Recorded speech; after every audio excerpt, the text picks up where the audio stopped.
This is Guardian Radio, your station for up-to-the-minute news, intelligent, interactive, and engaging conversation. 96.9 FM. The views and opinions of the hosts and guests are their own and do not necessarily reflect the position of the management and staff of Guardian Network.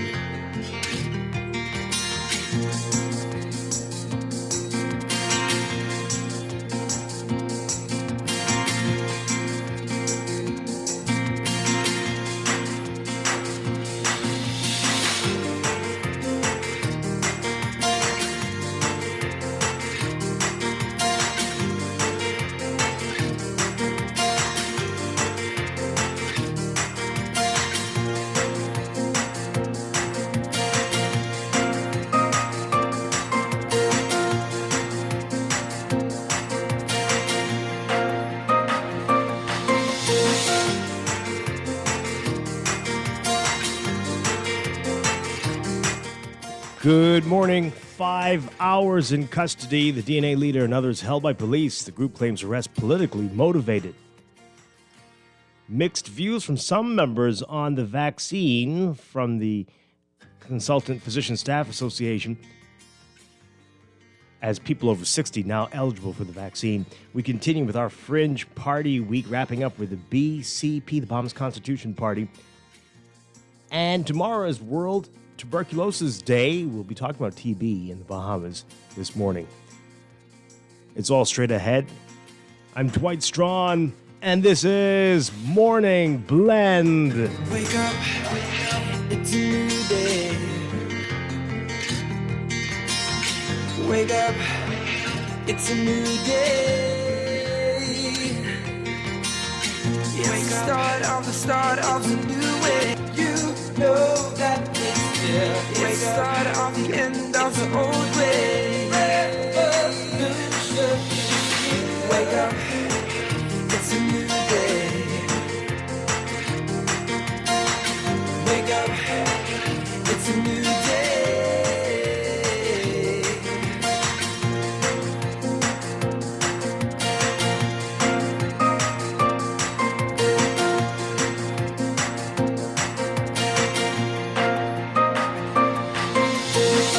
Wake up, it's a new day. Wake up, it's a new day. Wake up, wake up. Good morning again, Bahamas. It is Tuesday, March 23rd, 2021. This is Morning Blend on Guardian Radio 96.9. Again, I'm Dwight Strachan. In a moment, Don Sargent will be joining us. Also this morning in Morning Blend Business, we're going to be talking with the CEO of Bank about what 2020 did to the banking sector, banking industry, and what you need to know on some issues regarding your relationships with banks. A lot to get to with that this morning. But first, it's time for the overnight, the latest breaking news from while we're sleeping, and the top national and international headlines this morning.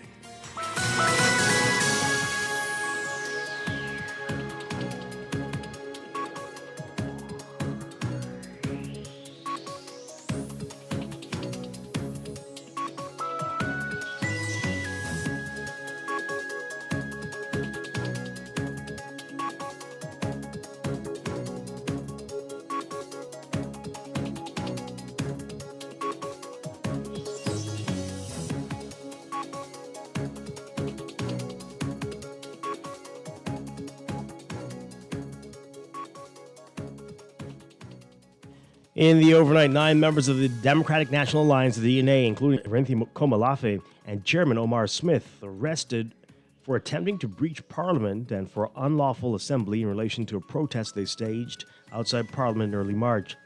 They were not charged yesterday, according to the Commissioner of Police, Paul Roll, and were released hours later. Roll saying that he will make a decision when the investigation is complete on whether they could still be arraigned before a magistrate. Roll saying that, quote, based on what I've shared with you is what I'd want to go into with the case because the case is still being investigated. Roll saying that investigation is expected to last for a few days. The DNA demonstration on Bay Street on March 3rd against the emergency order demanded the Prime Minister ring the bell as well. During the demonstration, a crowd of DNA supporters led by Komalafe rushed into Parliament Square before being escorted away from the area by police. Speaking about the events that have resulted in the arrest, Roll saying that people can demonstrate, but the law is to request a permit from the Commissioner of Police. He says that was not done, and he says that when it was brought to his attention, he decided to speak.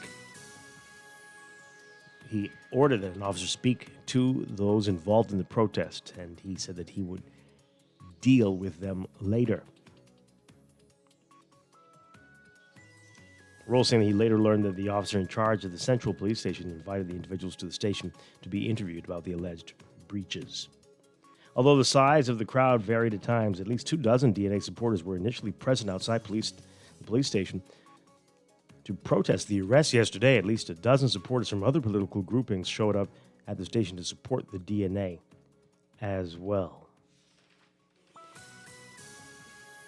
In other news, people over 60, healthcare workers, and caregivers accompanying the elderly are now eligible to receive the COVID-19 vaccine.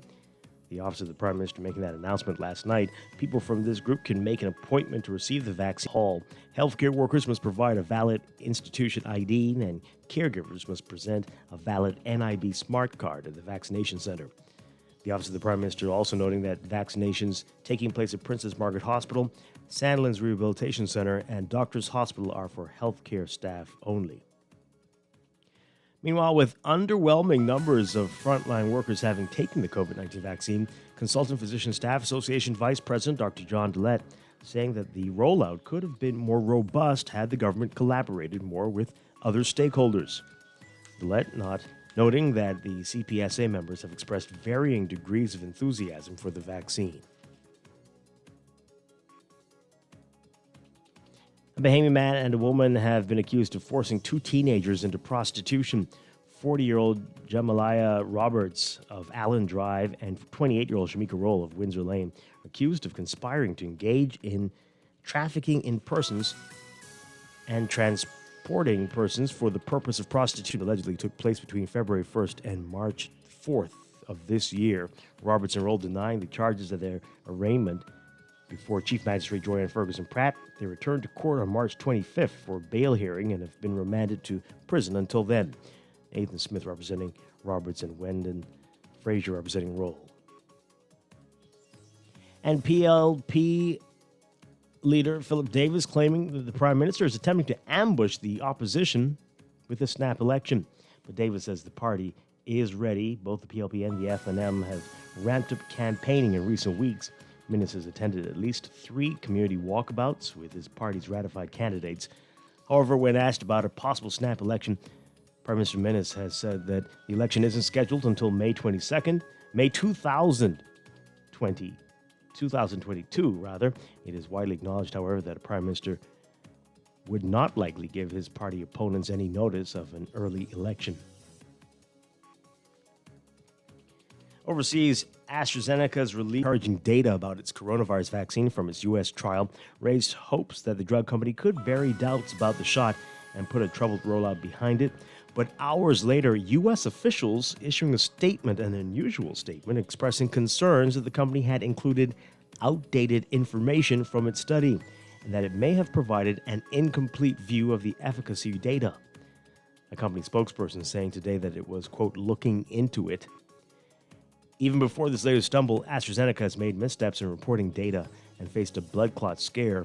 Health officials worried that those past issues could cause lasting harm to the shot that is key to global efforts to stop the pandemic and undermine vaccine confidence more broadly.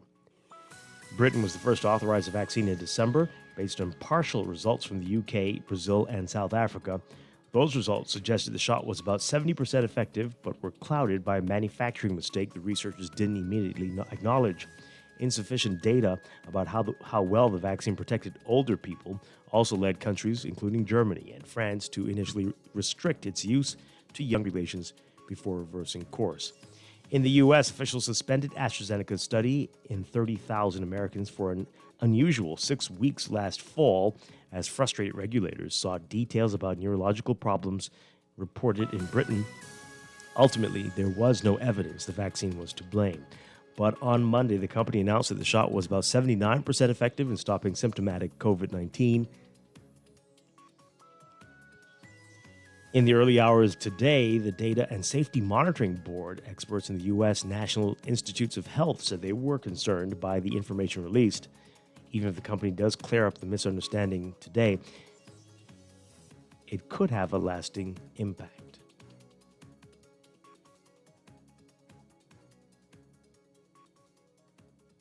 And Israelis begin voting today in the country's fourth parliamentary election in 2 years, a highly charged referendum on the divisive rule of Prime Minister Benjamin Netanyahu. Opinion polls forecast a tight race between those who support Israel's longest-serving premier and those who want, quote, anyone but Bibi, as he's widely known. Israelis are wary of the do-overs. The balloting, like Israel's world-leading vaccination campaign, got good reviews from organizations, if only because everyone involved has had lots of practice with it. And candidates made their final push in recent days with a series of TV interviews and public appearances at shopping malls and outdoor marketplaces.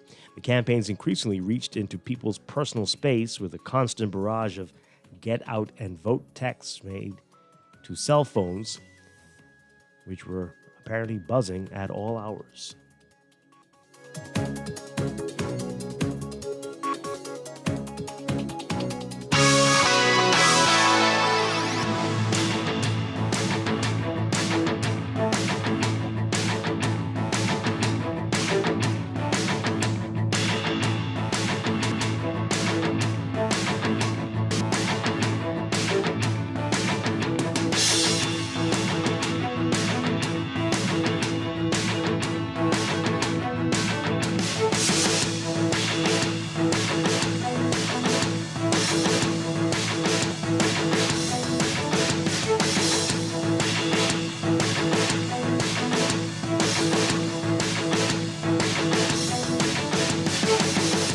In sports, coming off one of his lowest scoring outputs of the season, Phoenix Suns starting center DeAndre Ayton had one of his better scoring games, leading his team past the LA Lakers 111-94 in Phoenix Sunday. Ayton had an efficient day in the office, connecting for 10 for 13 shots and dropping in a game-high 26 points on a Lakers team that was without superstar LeBron James and Anthony Davis, both out with injuries. Ayton added 8 rebounds and 2 assists and is still averaging a double-double on the season, 14.5 and 0.9 rebounds per contest.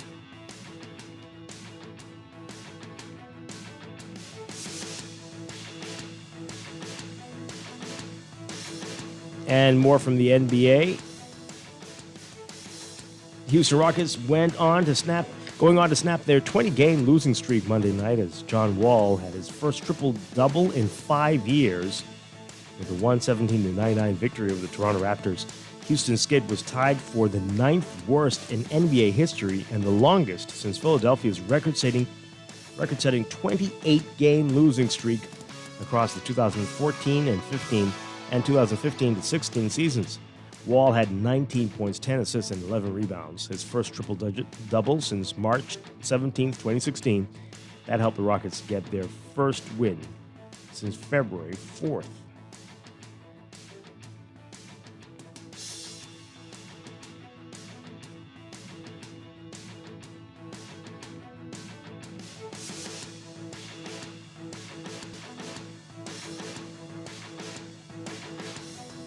That's sports, and that's the overnight. Time for your first look at weather.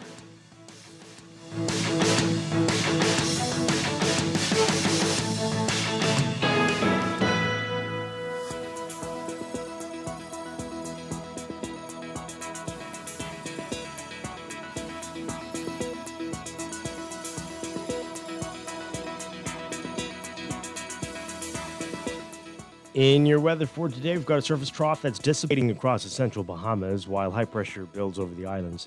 Beachgoers should be alert for possible rip currents along north and northeasterly shores. For today, for the northwest Bahamas, we're expecting partly to mostly sunny, warm, and humid conditions with a passing shower. Fair and mild tonight. Small craft should exercise caution in sea swells. Wind south to southwest at 10 knots or less, falling light and variable at times. Seas 1 to 3 feet, but building to 3 to 5 feet in north and northeasterly swells. For the central and southeast Bahamas today, partly cloudy, showers or thunderstorm, becoming fair and mild tonight. Small craft should exercise caution in sea swells, gusty winds and higher seas in showers and thunderstorms. Winds northeast to east at 10 knots or less, increasing to 10 to 15 knots by this evening. Seas 1 to 3 feet, but building at 3 to 5 feet in northeasterly swells. Off to a cool start this morning. We're at about 64 degrees right now in Nassau. But expect high temperatures to get way up to about 84 Fahrenheit, 29 Celsius. Getting back down tonight to about 66 Fahrenheit, 19 Celsius. That's your first look at weather this morning. We'll have your extended outlook coming up after traffic in just a bit.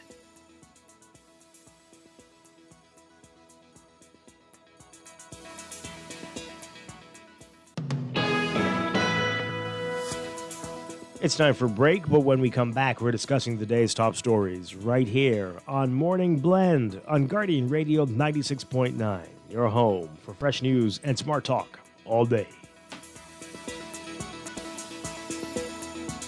Always on the go? Missed the show? You can now listen to Guardian Radio talk shows anytime, anywhere on Spotify and YouTube by searching Guardian Radio 96.9 FM or by entering the name of your favorite show. You can also listen by logging on to GuardianTalkRadio.com and clicking on the podcast tab.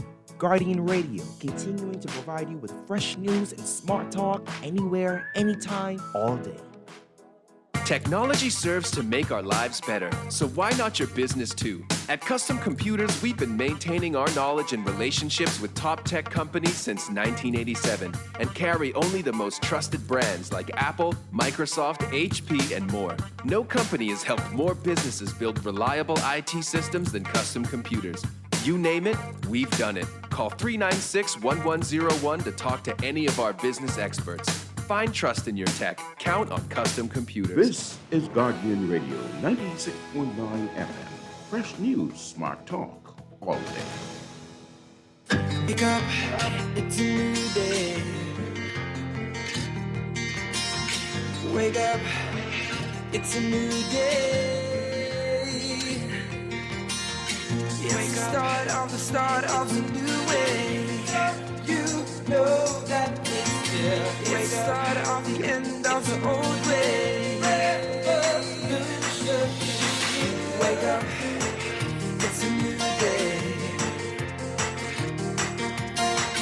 Wake up, it's a new day.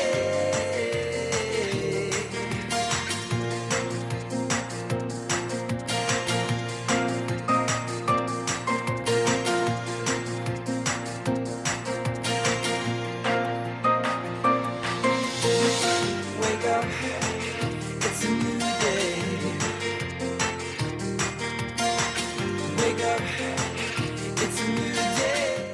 Welcome back to Morning Blend here on Guardian Radio 96.9. We are streaming live on Guardian Talk Radio and on the Guardian Radio app for smart devices. Also on your televisions on Cable Bahamas Channel 969 or BTC Flow Channel 612. Once again, I'm Dwight Strachan. Don Sargent's going to join us in just a minute. You can join the conversation as well. We are on Twitter at MorningBlend969 or Facebook, facebook.com/MorningBlend969. Email us, morningblend@nascard.com, or you can text us on the Guardian Radio text line powered by BTC 422-4796. Standard text rate supply. Coming up this morning, more weather and traffic. In our 7 o'clock hour, we will wrap up our Fringe Party Week. We're talking with the BCP, the Bahamas Constitution Party, this morning. That's coming up. Then later in our 8 o'clock hour, tomorrow's World Tuberculosis Day. We're going to be talking about TB in the Bahamas. What you need to know. That's coming up this morning. Then at 9 in Morning Blend Business, we are talking with Fidelity Group CEO Gowan Bowe, talking about banking, some of the challenges banks are facing, some of the challenges many of us are facing after the year that we wish we could forget. And I'm going to have a lot of different issues to talk with Gowan Bowe about this morning. You don't want to miss that. That is coming up. A lot to get to this morning, but let's begin right now with what's in the news.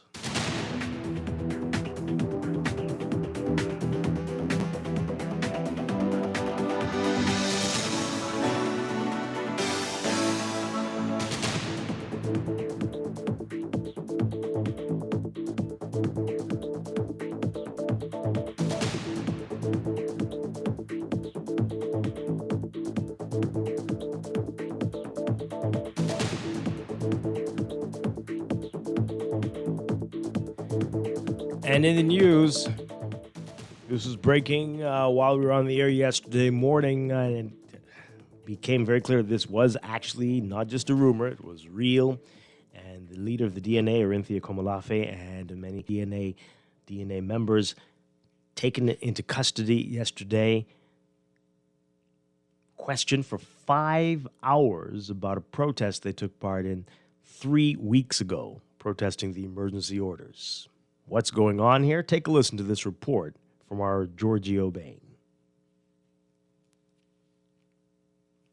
Scores of Democratic National Alliance supporters joined by political activists lined East Street just in front of the Central Police Station Monday morning as they awaited further information on the detention of DNA leader Orinthia Komolafe. This as the police station remains under heavy guard by several police officers.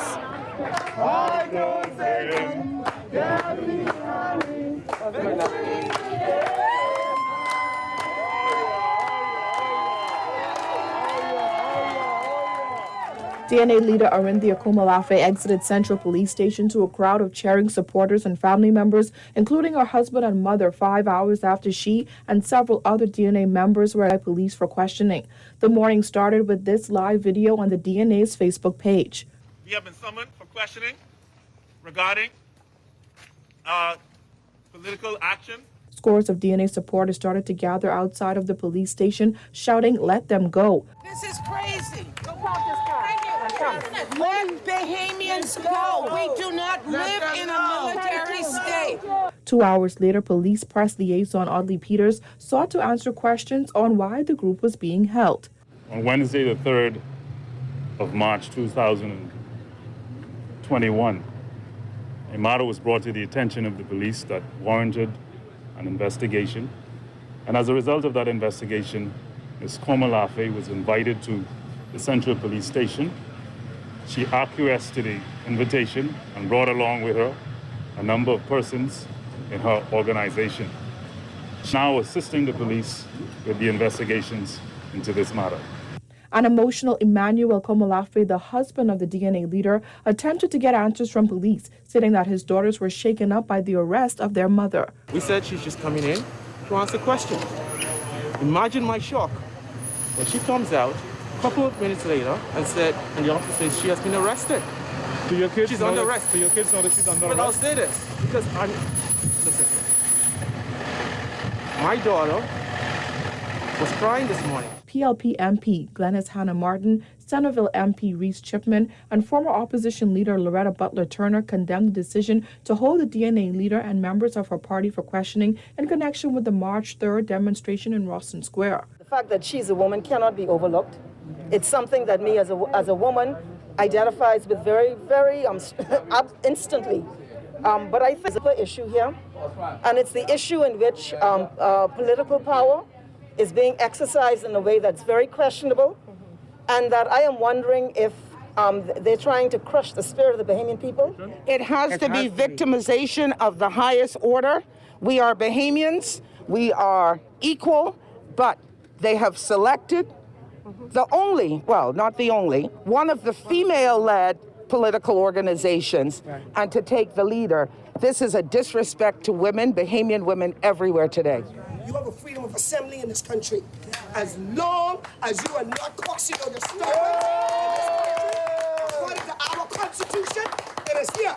When she finally exited the station hours later, Komolafe had no complaints about how she and members of her party were treated, but she did insist that she believes that the instructions for her arrest came from a higher power and that there is gender bias at play. I don't know if you've ever heard in the history of this country where a male leader of a political party has been arrested for expressing their voice.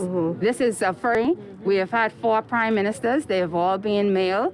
And Dr. Minnis himself was a part of a protest in 2016 with the We March, and Dr. Minnis was never brought in for questioning to our knowledge. He was also a part of the protest on Paradise Island where there was actually destruction to property. And to our recollection, Dr. Minnis was not brought in for questioning. So, of course, I cannot disagree with Ms. Loretta Butler-Turner that there has to be some level of gender bias in this entire situation. Reporting for our news, I'm Giorgio Bain. All right. So not long after that, the Commissioner of Police held a press conference, and he had some interesting things to say. For more on that, take a listen to this report from our Berthany McDermott. Police Commissioner Paul Rule shooting down claims that the decision to question the DNA leader and 10 other party members over a demonstration on March 3rd was politically motivated. There's nothing political, and I want to say clearly, Commissioner Paul Rule made the determination to take the action which was done today. There's nothing political about this. The Commissioner of Police answers to the Constitution of the Commonwealth of the Bahamas. I do not take instructions from politicians. Roll explained that the demonstration was an unlawful assembly, adding that the group attempted to gain access to the House of Assembly while it was in session.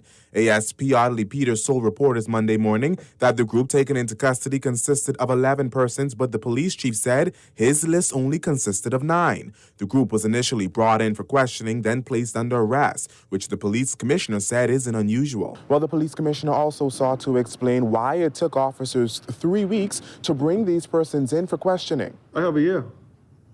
I'm saying Parliament was still meeting, and I didn't wish to interfere with that. So that's really all there is to it. There's nothing political about it.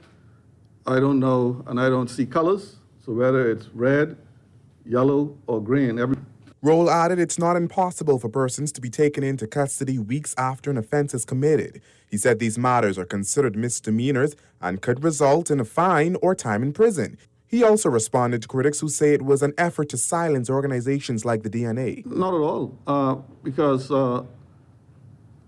we have not done anything to prevent Ms. Kamala Faye from getting her message out. And I encourage persons to get their message out. What we simply say is to do it right. You say, you can't block up the whole city. Roll said investigations into this matter should conclude in a few days. He said the decision on whether DNA members will be arraigned in court rests solely in his hands. Over the weekend, the PLP and the FNM had large crowds during walkabouts in various constituencies, despite the fact the emergency powers prohibits large gatherings. When pressed on the matter today, Roll said this. I mean, I haven't seen it. And so, other than I've heard persons saying that they were complying with the emergency orders. Okay? And if you're aware of something, then let me know. Reporting for Our News, I'm Berthany McDermott. All right. I think we have Don Sargent with us now. Good morning, Don. Great to have you with us. Good morning, Dwight. Yes, quite a day yesterday. Quite a day yesterday. Commissioner says, hey, he's doing his job. These folks did not have permission to protest. All they needed to do was get permission to protest. Nobody's trying to silence them. Of course, a lot of people have a hard time swallowing that. Didn't he say something about not wanting to do so if Parliament was in session? He said that's why he didn't call in for questioning at that time. Yeah, but the DNA doesn't have any seats. I guess it might have been a distraction. So close. So close to okay, the House. Maybe let's give him the benefit that's the case.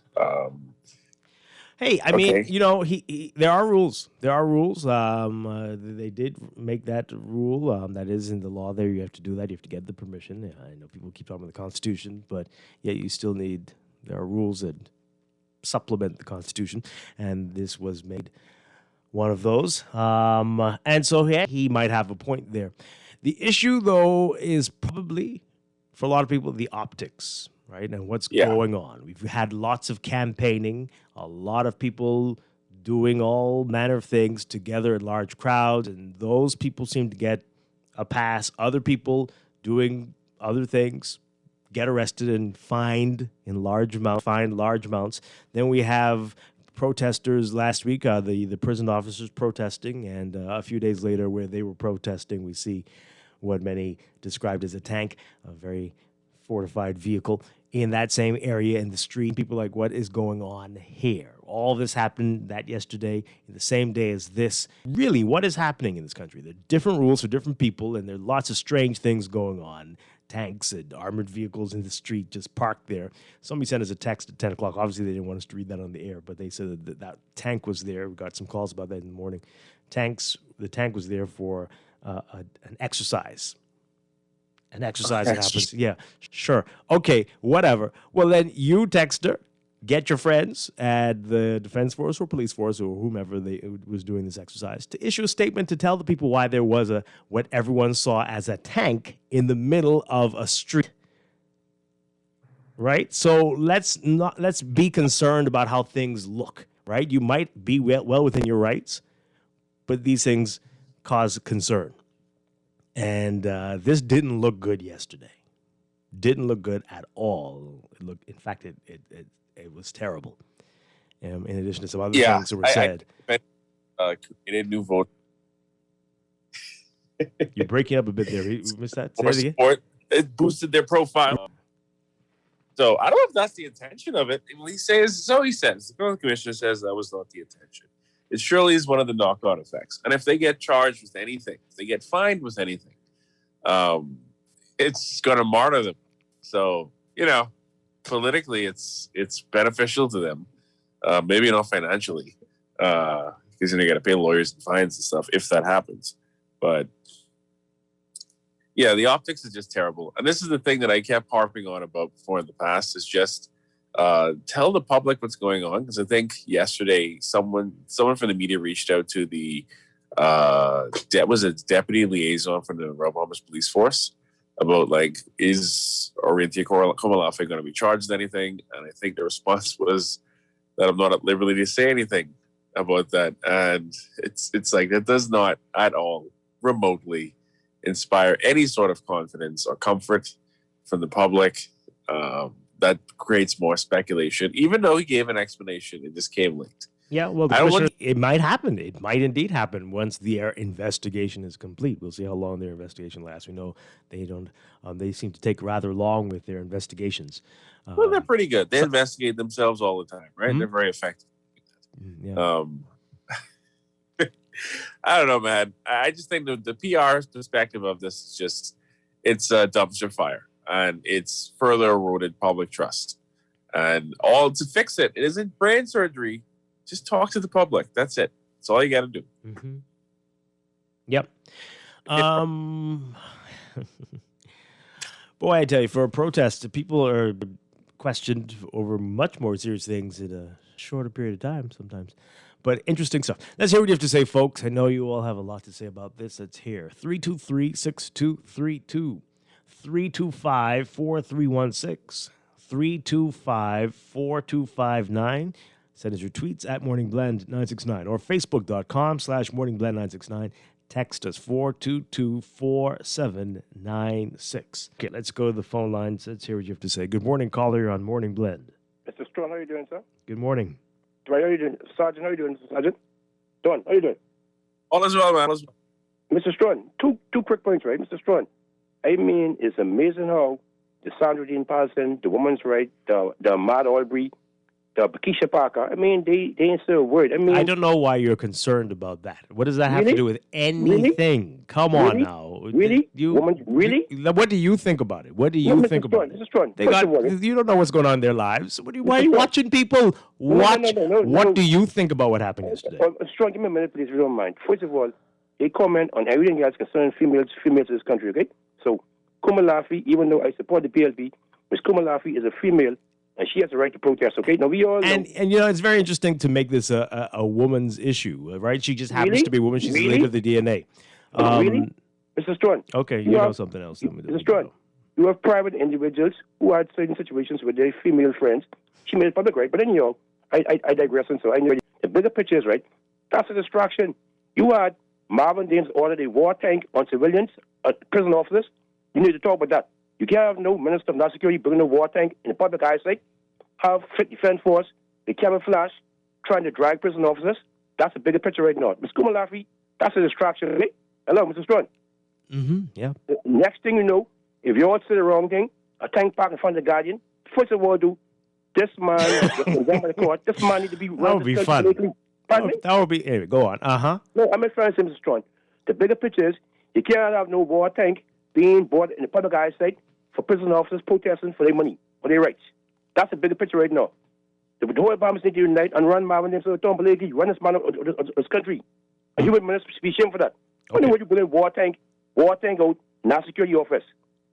You think that's right? It is ridiculous. Like we talk about that. I mean, we did talk about it. We just did, and we said how it's very silly. But somebody said it's part of an exercise. I don't know, a training. It's very foolish, and you all should be. I know it is their month, isn't it? The police month or something. So maybe that's what they're doing. But this is the wrong time. Park that somewhere else. If that is the case, right? You just had a protest there last week. It would be very foolish to continue with the exercise as scheduled. I mean, seriously, what's going on with you all? You know, Dwight, this feels a bit like that conversation we had when the Chinese government first gifted those armored cars to the Christie administration. I mean, they gifted it to the Bahamas, but it happened during the Christie administration, and people asked the questions, what do you need those for, right? Are you going to use those against people to protest and blah, blah, blah, and statements were made in the past? No, why? There's no need for that. It's just building the Bahamas' capacity and blah, blah, blah, blah. And look here we are. Some of those fears and things that people speculated about, right?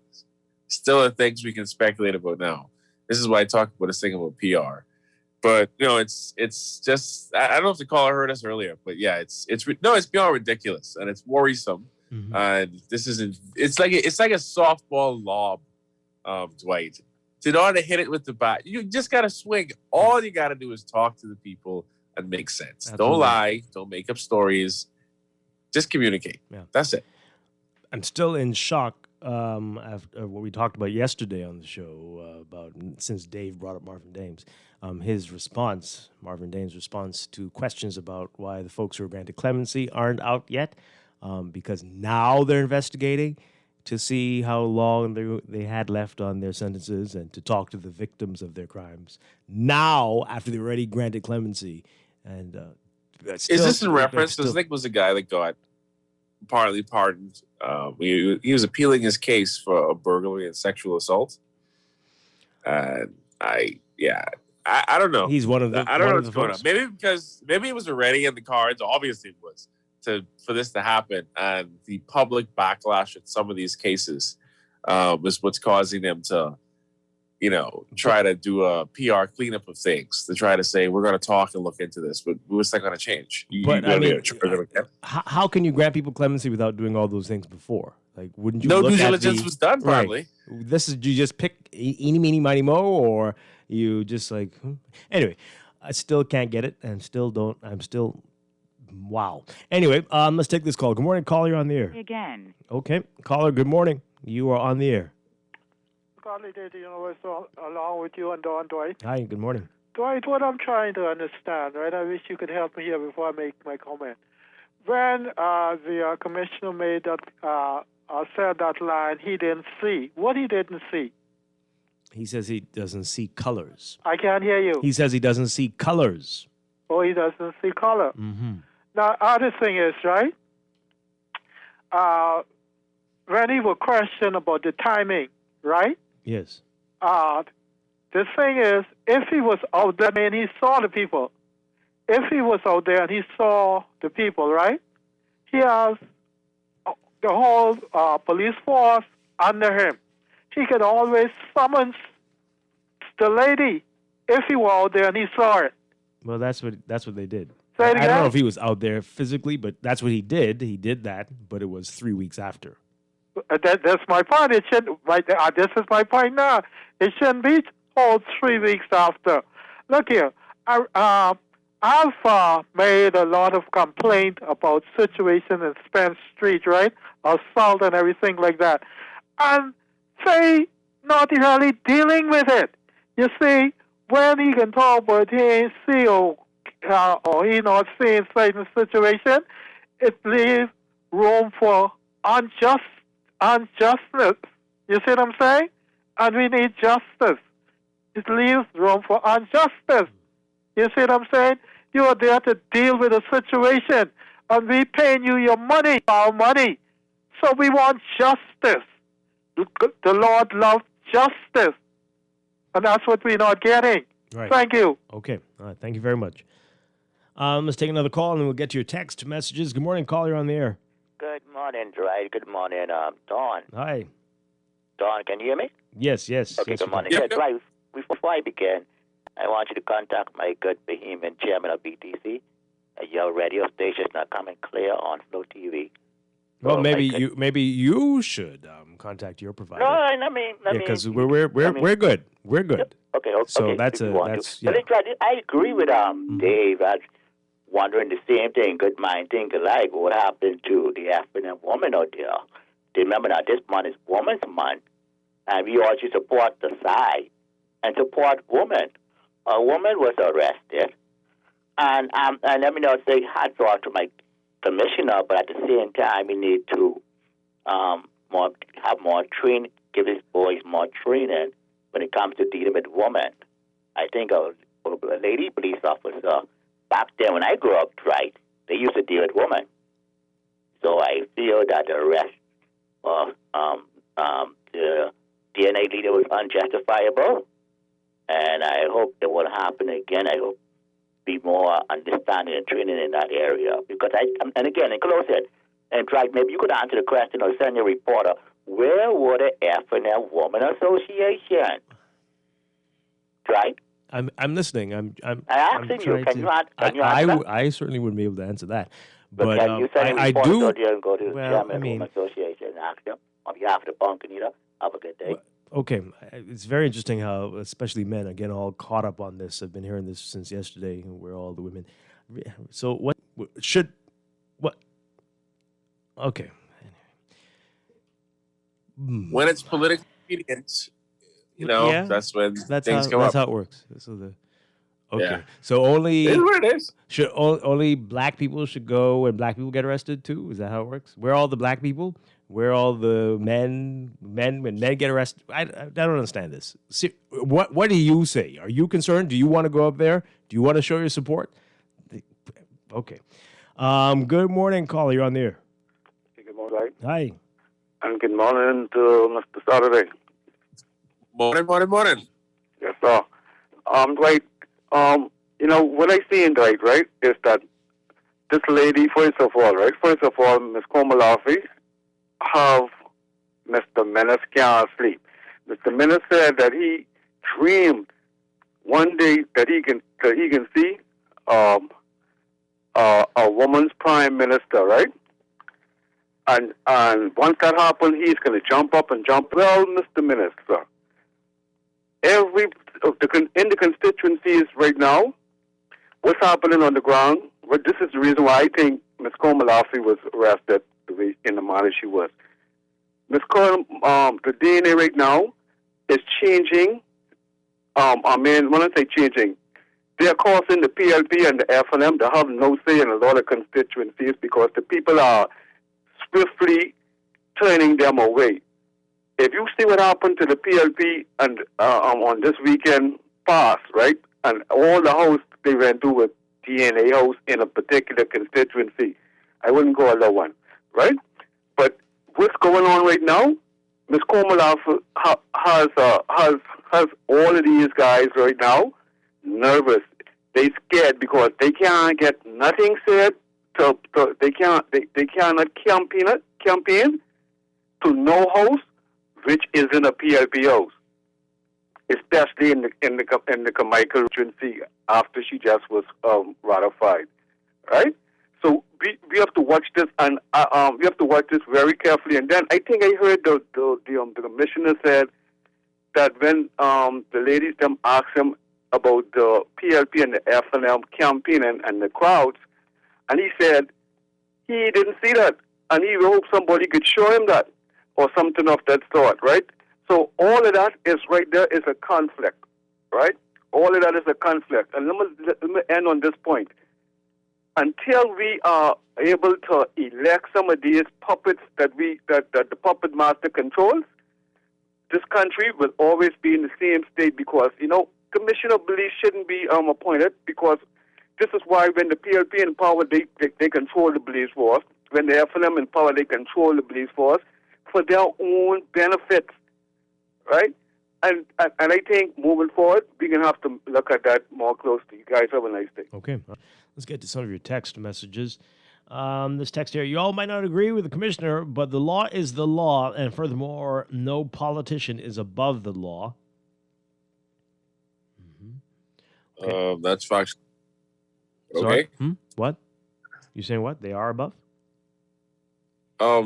Yeah. Oh. The law doesn't affect a lot of them the same way as it affects us. You can get convicted for bribing. Anyway, you know what? Forget it. Just leave it alone. Whatever. Okay. Okay. This one here regarding the leader of the opposition. How? What? Who was talking about him? Brave Davis's apparent fixation on the possibility of an early general election. I think he should be reminded that it only happened once in history 50 years ago in 1968 when a young, bold PLP leader, Lyndon Pinlink, went for the jugular of the UBP party and called an early election to bury them. What about it? What? That certainly not in that situation right now, and it's only, oh my goodness, only one thing getting buried if we have an early election. Oh, and it won't be anyway. I don't think an early election. I don't know, Dwight. I think it's just going to be the seesaw again. That's what I'm saying. So it would be very foolish for this current administration to call an early election because people are hot right now for various reasons. We need the temperature to cool down quite a bit, and we need cabinet ministers to stop saying foolish things, because yesterday all we heard was a lot of garbage yesterday. And oh boy, and but that seeing a lot of foolishness.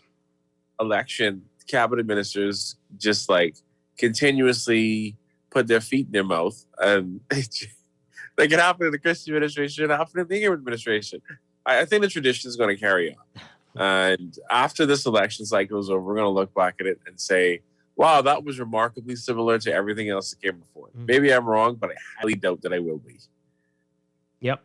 Another one here. What does he mean he doesn't see colors? Has he ever approached a stoplight? Can he distinguish between a black and white man?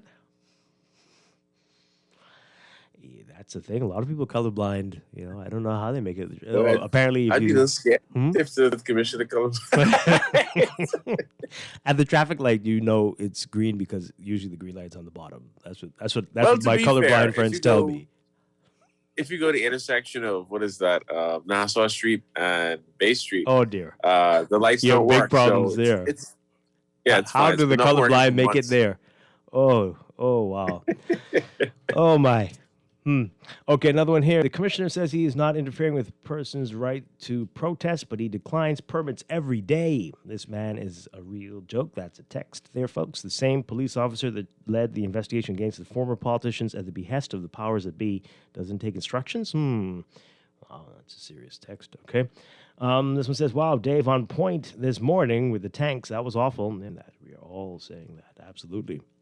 Another one, OMG. I actually agree with what Dave said this morning. Anyway, have you ever noticed that when election time is approaching, the governing party always makes major errors that seal their fate? And what about those dumb responses yesterday from the Minister of Tourism? Oh. See what I said, Dwight? Well, like I said, we heard a lot of nonsense yesterday. A lot of nonsense, and it's very disturbing. History doesn't repeat itself. I think it's just that we don't learn anything from it. It seems like no one studies these election cycles who's in power to say what I should not do. And then you just go there thinking they're so creative. And you just do the same thing the guys before you did. And then you get destroyed and decimated at the polls. Just saying. Yeah. Another text here. Dwight, do you think women are getting stronger? You all best watch out. There are more women than men and more votes. What does the first part mean, women getting stronger? Okay. But are they getting involved in politics is the question, though. Boy. Okay, here's another text. What does the arrest of the DNA candidates have to do with women? I don't agree with the way the arrest was made because in my mind it was done under false pretenses. The Commissioner of Police needs to give his officers some customer service training because the behavior displayed was despicable. Yep, another similar text here. This is not a woman's issue, so don't let them drag you there. People see what's happening and they don't wish to speak. That is why the women's issues don't do well here. The people are so pro-politics. Other people asking the same thing. How did this turn into a women's issue? Another one. Well, we actually dealing with women's issues. Anyway, whatever. Let's take some more calls. Good morning, caller. You're on the air.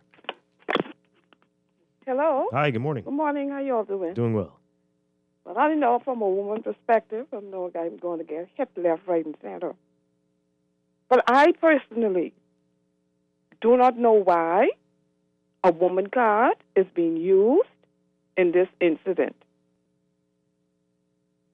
Because this is not the first time the F&M government flexed their muscles and used their power. Now, I don't know, the commissioner said he makes the decision, but it looks bad. Okay? Yes. The F&M arrested former ministers, which was men. So I hear people saying what goes around, comes around, or whatever phrase that is. You know, and I haven't heard, and everybody observed that what took place with the arrest of men, former cabinet ministers, can be looked at as using their political power. Not one splitter party came in. Not one. Even when the cases was over. Even when 2 ministers of this government was condemned.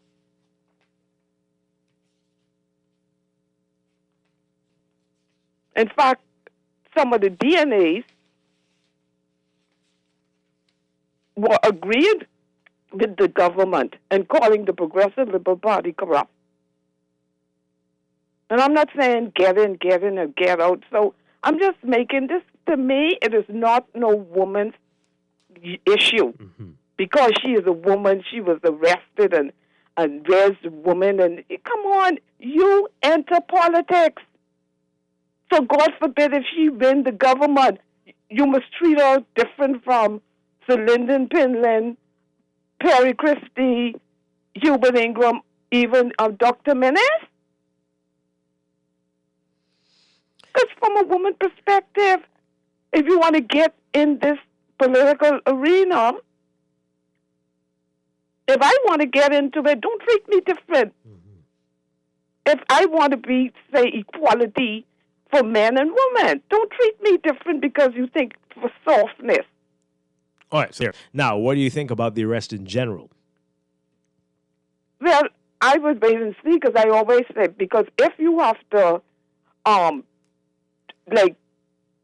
discharge them or whatever until further investigation. That's why I told somebody this have to go beyond demonstration. Because if, obviously for eyes to see they did demonstrate. What it is to investigate after that. Mm-hmm. Yeah. So what I'm waiting to see what actually they were arrested for. They didn't have permission for the protest. Right, but then, okay, well, why couldn't it be solved yesterday? They knew they investigated right. and so forth. What was the hold up? Give them a fine, get out of here, but that's go. my point. Bam. So if that's the only thing, what is further investigation? Absolutely ridiculous. That's my point. Yep. Thank you very much. Appreciate it. Okay. Let's take some more calls. Yeah, I think going to the more come up with a good number for the fine. Okay. Boy, oh boy. Good morning, caller. You're on the air. Morning, Dwight. Hi. Morning, Don. Morning. You have to go show something. You're a good guest. You had on, man. A Bohemian scientist. You only try and get her to come back home. And I'm trying to know something. I don't know, man. We can see. Yeah, man. Y'all seem to have problems with women over here. So not me, man. Oh, okay. Not me. Uh-huh. Not me, Dwight. See, hey, Dwight, I got some daughters, you know, and a bunch of granddaughters. Oh, excellent. You see, my thing is this, right? You know, things I was saying for many, many, many years. I was saying the Attorney General should be voted in, the Commissioner of Police should be voted in, long time. See, all that's catching up with me. See, I know why I be saying these things. I say these things because when they do foolishness, the people should have the power to fire them right there. They got to do in other parts of the world. I don't like nobody to be appointed. You cannot get good governors like that. And so, like I keep telling you on, or one repeatedly, change this country until 2020. It's only last time long, you know. The most the school and got this country best right up. All the bad days, they do all the land, they sell up all the stuff. They give them to their family, put in the lovers and get all the jobs come their way. For insurance and lawyer and all the kind of things. All they take a chance, right, in 2027. The 1970s should be him to take this country over. They want to claim they ain't got to go to left here and just want to get money from these people. Because financial reform, everything can be right in this country, and nobody can be above the law. You can stop from the top, come down. That's all I got to say this morning, right? Okay. All right. Thank you very much. Appreciate it. A few more calls before we take a break. Good morning, caller. You're on the air. Okay. Let's take this one. Good morning, caller. You're on the air. Turn on your radio for us, please. Morning. Hello. Hi. Good morning. Morning, Mr. Strachan. Hi. And good morning, I'm Don, and good morning to those who wake up in the land of the living. And sometimes when I listen to people that I live in the same, I can say the same place, and I call the place New Providence or Nassau, when they continuously bash government for things and try to distract from the situation. I can tell you, and I can tell every Bahamian person in this country this morning why Dwight say is politically motivated. Dwight, I marched with the corned beef march with the VAT on the front line from Blue Hill Road straight to Bay Street, right? And PLP people, y'all could get mad with me this morning. The majority of people on that march were PLP supporters, okay? Because I was on the front line, all right? And when we went on Bay Street, Mr. Michael Pine came there, right? And Mr. Monka was saying, man, y'all stand down. Y'all do it, and then Mr. Michael Pine came there. And Mr. Michael Pine forced his way through the police, to the crowd of police. And what we did, about 1,000 persons sit down in the middle of the road. But I say that to say this, how we were not arrested, all right? I am a PLP supporter, and I don't care if no one called me after what I say. It was politically motivated because we were never arrested. And I can give you another example. And you saying there was no permit for that protest? Permit? Yes, they had permit. But what I'm saying to you, right? We went beyond the boundaries of pushing the barricade down, Dwight. Mm-hmm. So why we were not arrested? So that's why I'm trying to show you that it was politically motivated. Mm. And Dwight Strachan, I can leave this with you. And for those who are listening, anytime in this country, from me having involvements with the former minister, Mr. Norris, God rest his dead, anytime a public figure, listen to what I'm saying to you, Mr. Strachan, a public figure is being arrested, right? The government is no. From the prime minister to the minister of national security to the AG of police. Don't be fooled, Bahamian people. I am telling you, anytime a public figure, listen to what I'm saying to you again, Mr. Kamalafi is a public figure in this country, all right? So the only way that anybody could ever change my mind that this was not politically motivated, if Jesus Christ come down and give me a vision today. Okay. Have a good day, Mr. Strachan. Thanks a lot. All right. Let's take that one final call. We read some more messages, and then we've got to take our break. Good morning, caller. You're on the air. Good morning, Dwight. How you doing? Doing well. Morning to you. That's Don. Morning. Morning. How you doing? Dwight, I agree with Dwight. Yeah, this is politically motivated. I protested downtown before. Me and 4 other persons, we had our picket signs. Have any letter from the commissioner, because we don't need a letter from the commissioner to protest, because in the Constitution we have a right to do so. We don't need their permission to do so. And if other persons can do the same thing, go downtown and protest, or anywhere and protest and not get arrested, why in this case it happened 3 weeks later? The excuse doesn't make any sense to me. And the commissioner can fall on the sword all he wants, but we know that, like Dwight says, any political public figure that is in the spotlight with the law, the government knows about it beforehand.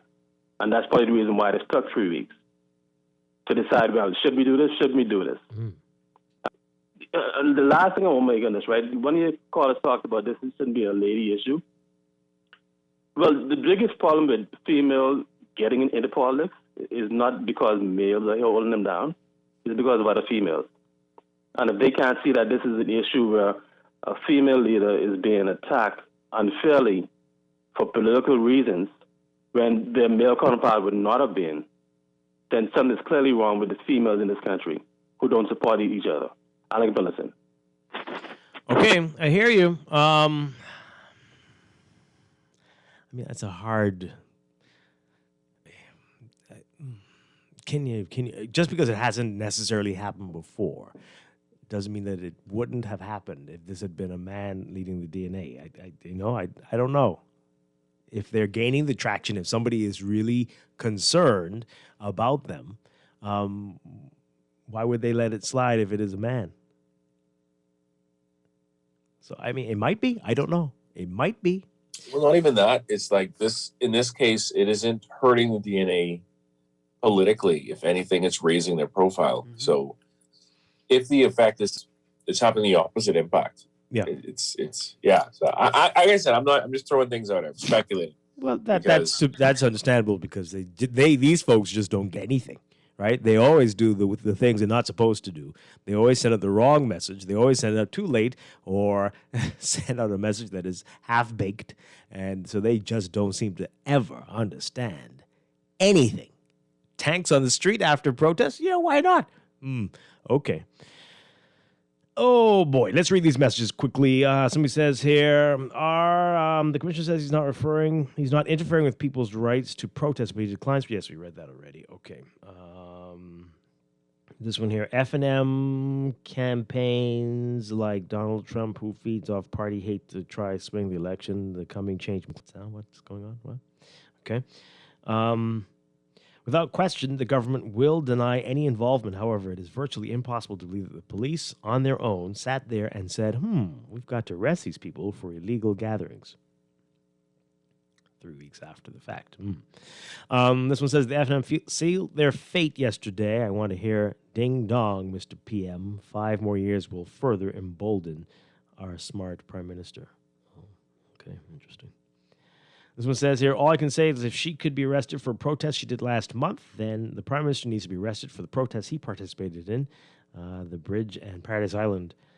Fair is fair. We as Bahamians need to stand, and politics needs to be removed from national security, and the Commissioner of Police is wrong. He is not above the law as well. Well, he said yesterday that he has a year. He has a year. So he has a year to deal with something. If something happened a year ago, but not 3 years ago, so unfortunately. Another one, please inform F&M supporters that yesterday was very different from a single politician being hauled before the courts of law. What happened to the DNA group will affect all Bahamians going forward. When our liberties are being trampled on and freedoms taken away, it is important for all Bahamians to speak up. This one here, what a wonderful initiative it would be for Dr. Minnis to assist the DNA in fundraising. Let him do another dumb move and charge some outrageous fine. I'd have $10 to give Mrs. Komalafe. I hope the F&M sees that nothing has changed about Dr. Minnis since he apologized for the Oban fiasco, since he apologized for the shopping schedule, since he apologized for immediate lockdowns. Dr. Minnis is taking y'all down. If y'all happy with that, good luck to you. Someone says here, please get some lawyers on your show to talk about this garbage about needing permission to protest. This is garbage juice. Okay. And someone says, DeWitt is right. I'm a former police officer. Okay. You could say that. We don't know. Another one here. Didn't the DNA try to forecast this way into the House? Is that so? I don't think you meant to say forecast. Is that what? Okay. Orinthia Komalafe said they didn't have a protest. It was a walkabout. And in several areas in Nassau. And secondly, they never tried to gain access to the House of Parliament. She even said the police could never question them on trying to gain access to the House. So how come from the media and claim something different, they can't even get what now? Okay. Anyway, I have often found the police in the Bahamas, to be overzealous and often driven by ego. I really don't believe this has anything to do with the government. Okay. Another text here. Dwight, it's obvious. Is it Dwight or DeWitt? Who are you saying here? Because this word isn't spelled correctly for either one. So who are you saying? Anyway, some DeWitt thing. I don't know what this is. You're wearing your political PLP cap to work, being selective in the text you choose to read. Oh, okay. I will prove it to your boss today as well. What? Please don't erase any text yet. You need to. I don't know what you want me to tell you and where you need to go. Because I don't know what I read your stupid text before about the bury the election. Yeah, and so I'm reading this even dumber one. And I don't have time to read all the text messages. We get a lot. So it's very early in the morning. There are a lot of fiber products in the store that you might want to consider. Yes. Right? You got to belly break. This Pepto-Bismol is good too. Another one. Yesterday, I decided to cut up my F&M membership card. You actually had one of those? Oh. And will no longer support the F&M as long as Dr. Minnis is the leader. Why would you have one of those? We're going down a slippery slope. When the police do their jobs, we turn it into political nonsense. There are too many lawless people in this country. I'm a female, and I say Mrs. Komalafi is not above the law. Stop making everything political. Okay. See, that's the thing, Dwight. I don't know if it's purely political. I don't know I don't think this is a women's rights issue either. I just think, like I said, this is just an instance of extraordinarily bad optics and horrible messaging and horrible timing that just turned something that could have been routine maybe 2 weeks ago into something that's just absurd and stupid to the public. And therefore, in light of all the other protests happening with the armored personnel vehicles showing up, it's not inspiring confidence from the public. If anything, it's making people very nervous. So I don't know if it's like some people are saying that we're trying to make this something that it's not. It's like we're just looking at it for what it is based on the very limited information that's been provided to us. So I don't know. This is the problem we keep highlighting. It's just like bad optics. That's like you said, Dwight. They just know how to do all the wrong things at all the wrong times. And instead of like trying to correct the issue, they down and just go full speed ahead into that direction. So, This final text as we go to the break. I was at a police station making a report for a lost driver's license. Overheard another police officer taking the report from this guy about a lost and stolen vehicle, and the police officer could not spell the word Jeep. I don't believe you. I don't believe you. That's you're being very cruel. That come on now. Maybe you misheard what he was saying. You misheard what he was saying there clearly. Jeep, really? Okay, we're gonna take a break. When we come back, we'll get into our Fringe Party Week. The BCP will be here to wrap things up in this series. And you're listening to Morning Blend on Guardian Radio 96.9.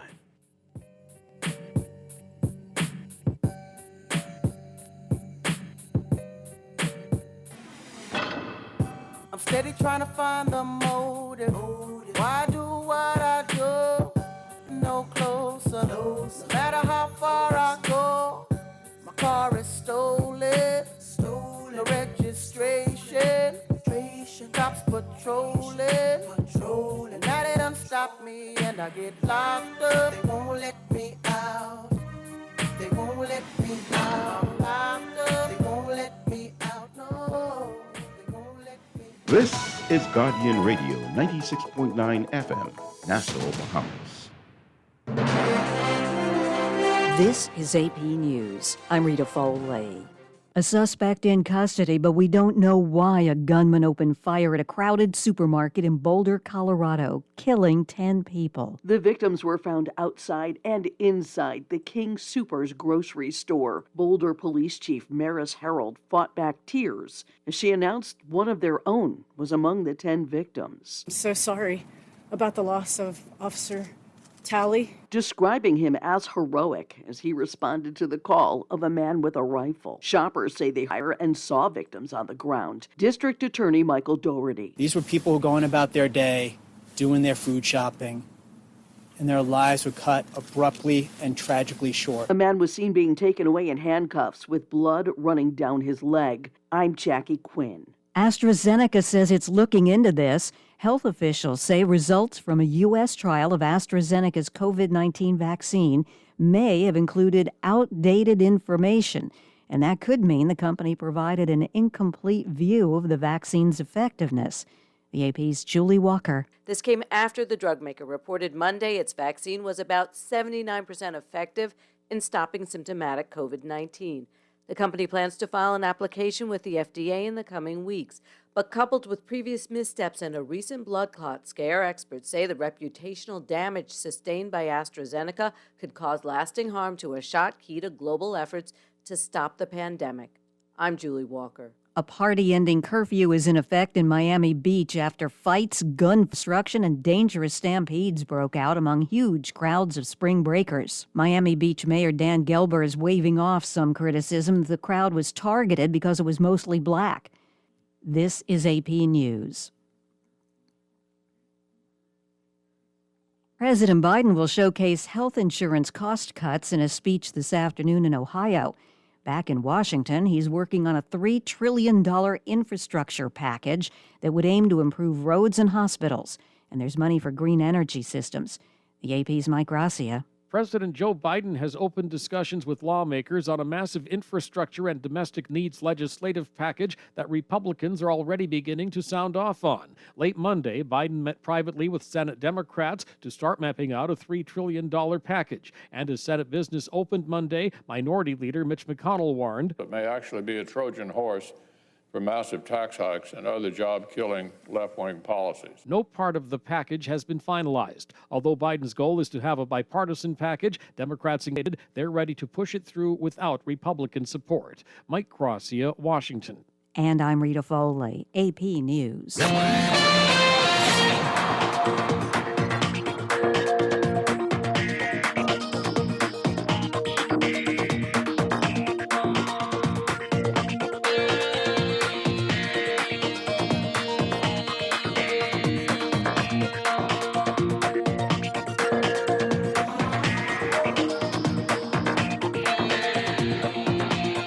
7:45 the time for your morning blend traffic alert brought to you by RBC Royal Bank.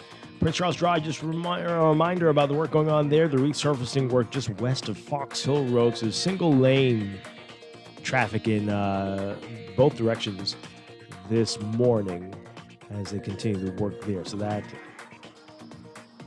keep that in mind as you make your way in that area this morning.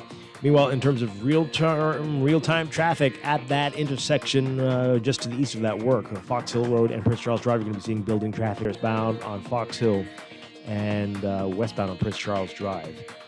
Elsewhere, we are seeing the traffic building on Bernard Road, mainly westbound.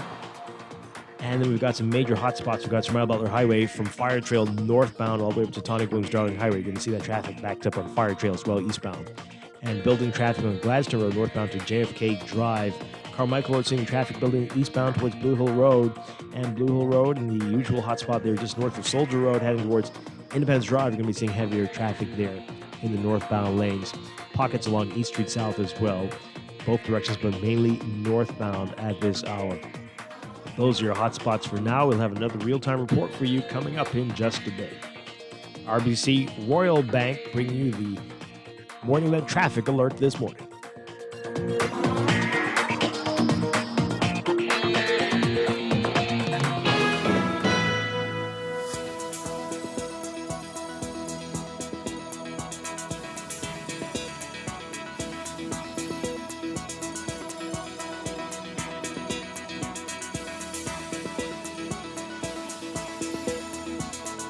And time for another check of your weather for today. We've got a surface trough dissipating across the central Bahamas while high pressure builds over the islands. Beachgoers should be alert for rip currents along north and northeasterly shores today. For the northwest Bahamas today, look for partly to mostly sunny, warm, and humid conditions with a passing shower turning fair and mild tonight. Small craft should exercise caution in sea swells. For the central and southeast Bahamas, partly cloudy and warm with isolated showers or a thunderstorm becoming fair and mild tonight. Small craft should exercise caution in sea swells, gusty winds, and higher seas in showers and thunderstorms. Temperature-wise, look for another hot day today. Highs getting up to around 84 Fahrenheit, 29 Celsius. Overnight lows tonight getting down to 66 Fahrenheit, 19 Celsius. In your extended outlook, wind speeds will increase as high pressure builds across the islands. So for tomorrow, Wednesday, expect partly to mostly sunny, warm, and humid conditions with a quick passing shower, turning fair and mild at night. Thursday, partly sunny and warm and with a passing shower, fair and mild at night. That's your morning blend weather check, brought to you by Rev. Basketball fans, sign up or upgrade to Rev Trio and enjoy NBA League Pass absolutely free. Call 601-8992 or email trio@cablebahamas.com to sign up. Rev, you and us together.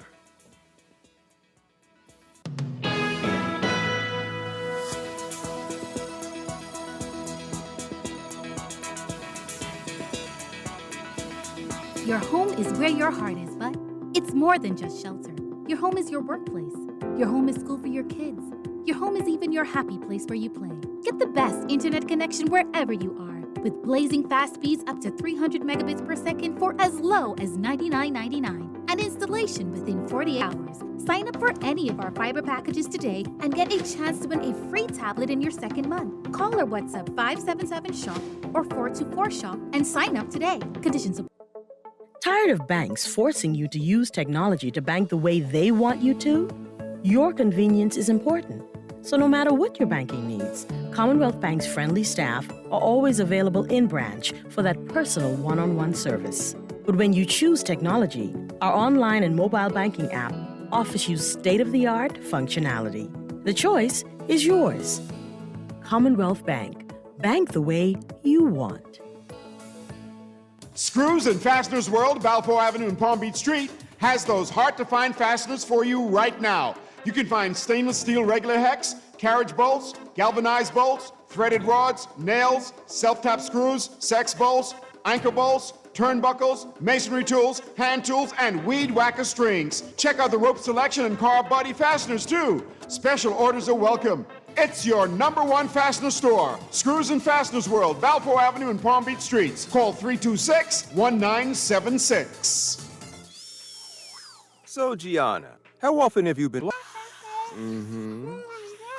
Well, you know that's not enough. And are you still working over at the daycare? Okay. How's Franklin? Haven't seen him at the club. I see. How are your boys doing? Okay. Sounds good. Now you just tell me if this hurts. Oh boy, that's a doozy. Did I ever tell you about the shark I found in my pool? With 99% of medical claims paid in under 5 days, we're like a dentist that doesn't try to talk to you with your mouth full. Sounds good. CG Atlantic. Insurance, health, pensions, life. Good like that. Atlantic Medical Insurance Limited, trading as CG Atlantic Medical and Life. Security and General Insurance Company Limited, trading as CG Atlantic General. Coral Isle Pension Services Bahamas Limited, trading as CG Atlantic Pensions. And Nassau Insurance Brokers and Agents Limited, trading as CG Atlantic Agents. Meet Jackie. Jackie's a hard worker with a steady income, but she has a personal loan and multiple credit cards to pay off. To keep her account current, Jackie opted for a loan from Fidelity Bank, consolidate her debt into one monthly payment, and earn interest on a built-in savings account. Be like Jackie. Call 356-7764 to book a complimentary financial coaching session. Fidelity also offers virtual assistance. Fidelity, we're good for you. Get ready! The real March Madness is here! Up to 100% off store-wide at Alive! That's right! Devices, earbuds, tablets, and so much more with crazy slashed prices! Pay close attention to our social media pages. Visit any Alive location or visit BeAlive.com for the best deals on some of your favorite devices and accessories. That's March Madness going on now at Alive. Believe in best. Hello. My name is Dr. Dane Bowe, orthopedic surgeon and currently chairman of the Bahamas Medical Council. Here are the facts about the AstraZeneca vaccine. Tens of thousands of people participated in the Stage 3 clinical trials, and there were no instances of serious illness or death attributed to the vaccine. That safety record has held steady as the vaccine has been rolled out to millions of people around the world. The AstraZeneca vaccine is cost-effective to purchase, and since it does not require ultra-cold storage like other popular vaccines, it is easier to ship and store, making it a popular choice for many countries around the world, including the Bahamas. It is projected that over 200 million doses of the AstraZeneca vaccine will be produced per month as production ramps up to save even more lives, establishing it as one of the leading COVID-19 vaccines. To learn more about the COVID-19 vaccines, kindly visit us at opm.gov.bs/vaccine. Basketball is back, baby, and so is NBA League Pass, only with Rev Trio. Sign up for Rev Trio today and enjoy NBA League Pass absolutely free, along with incredible prizes, including a brand new 50-inch smart TV, NBA gear, and more. With tons of prizes and gear, signing up for Trio is the best on and off-court move this year. Just call 601-8992 or visit www.rev.bs/trio. Sign up for Rev Trio today and enjoy NBA League Pass absolutely free. RBC and Visa bring you a benefit as unique as you to enjoy Disney Plus. Get 2 months of the all-new Disney Plus streaming subscription on us if you have an RBC Visa Platinum card. Learn more by visiting www.rbc.com/Caribbean/Disney. Reimagine new ways to bank better. Pick me, you acting like you don't know what to do.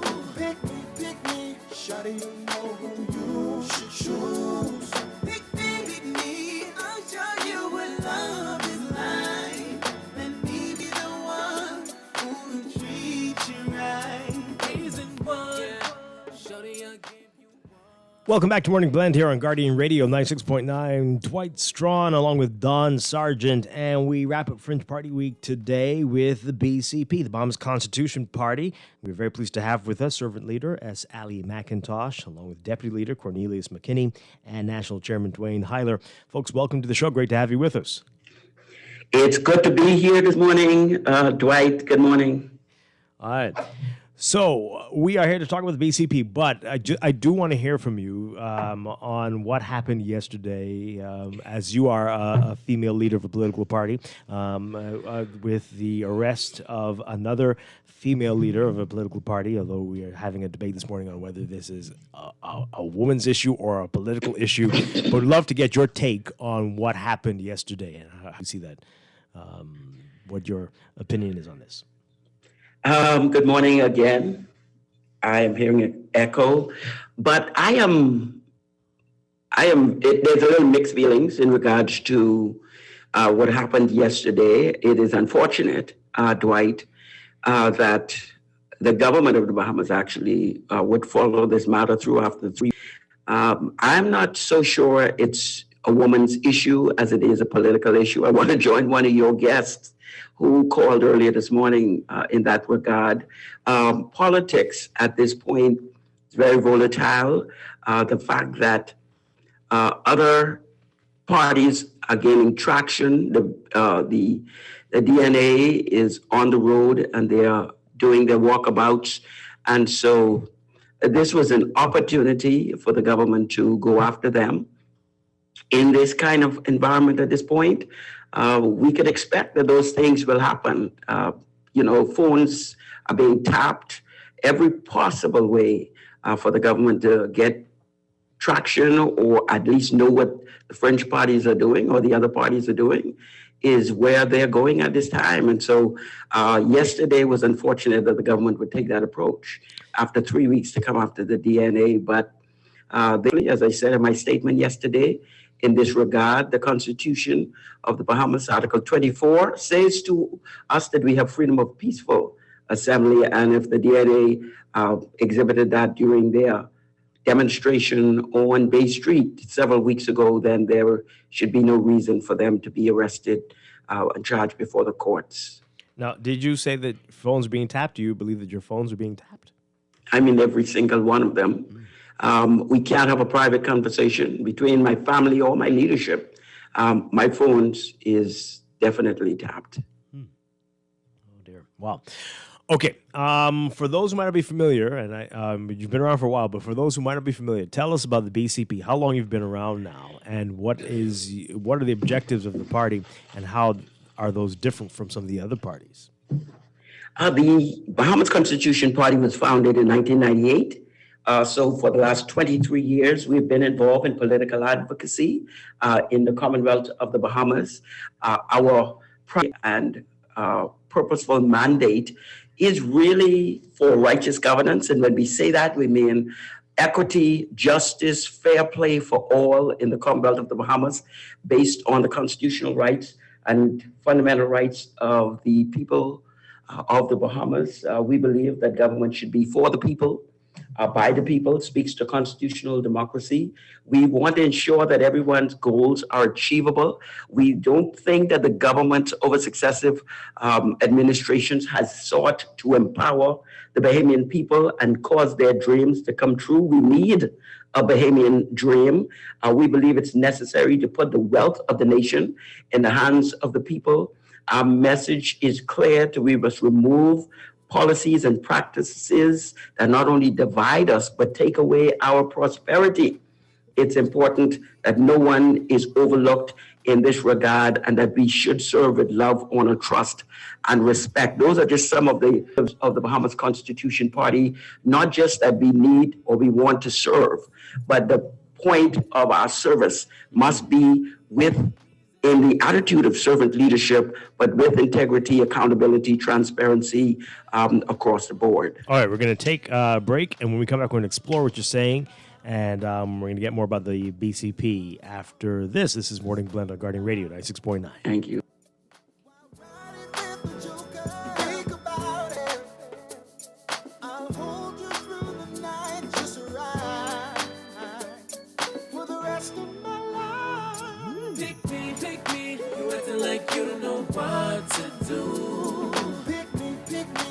This is Guardian Radio 96.9 FM, Nassau, Bahamas.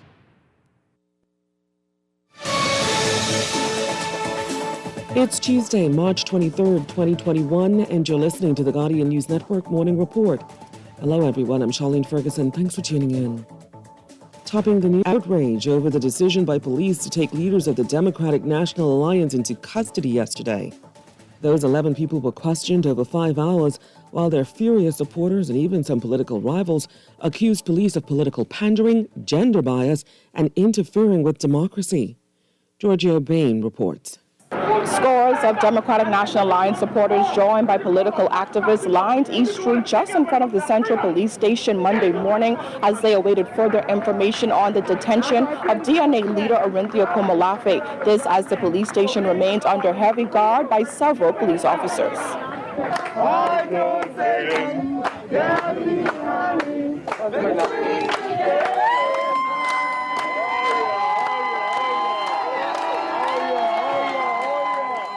DNA leader Orinthia Komolafe exited Central Police Station to a crowd of cheering supporters and family members, including her husband and mother, 5 hours after she and several other DNA members were escorted inside by police for questioning.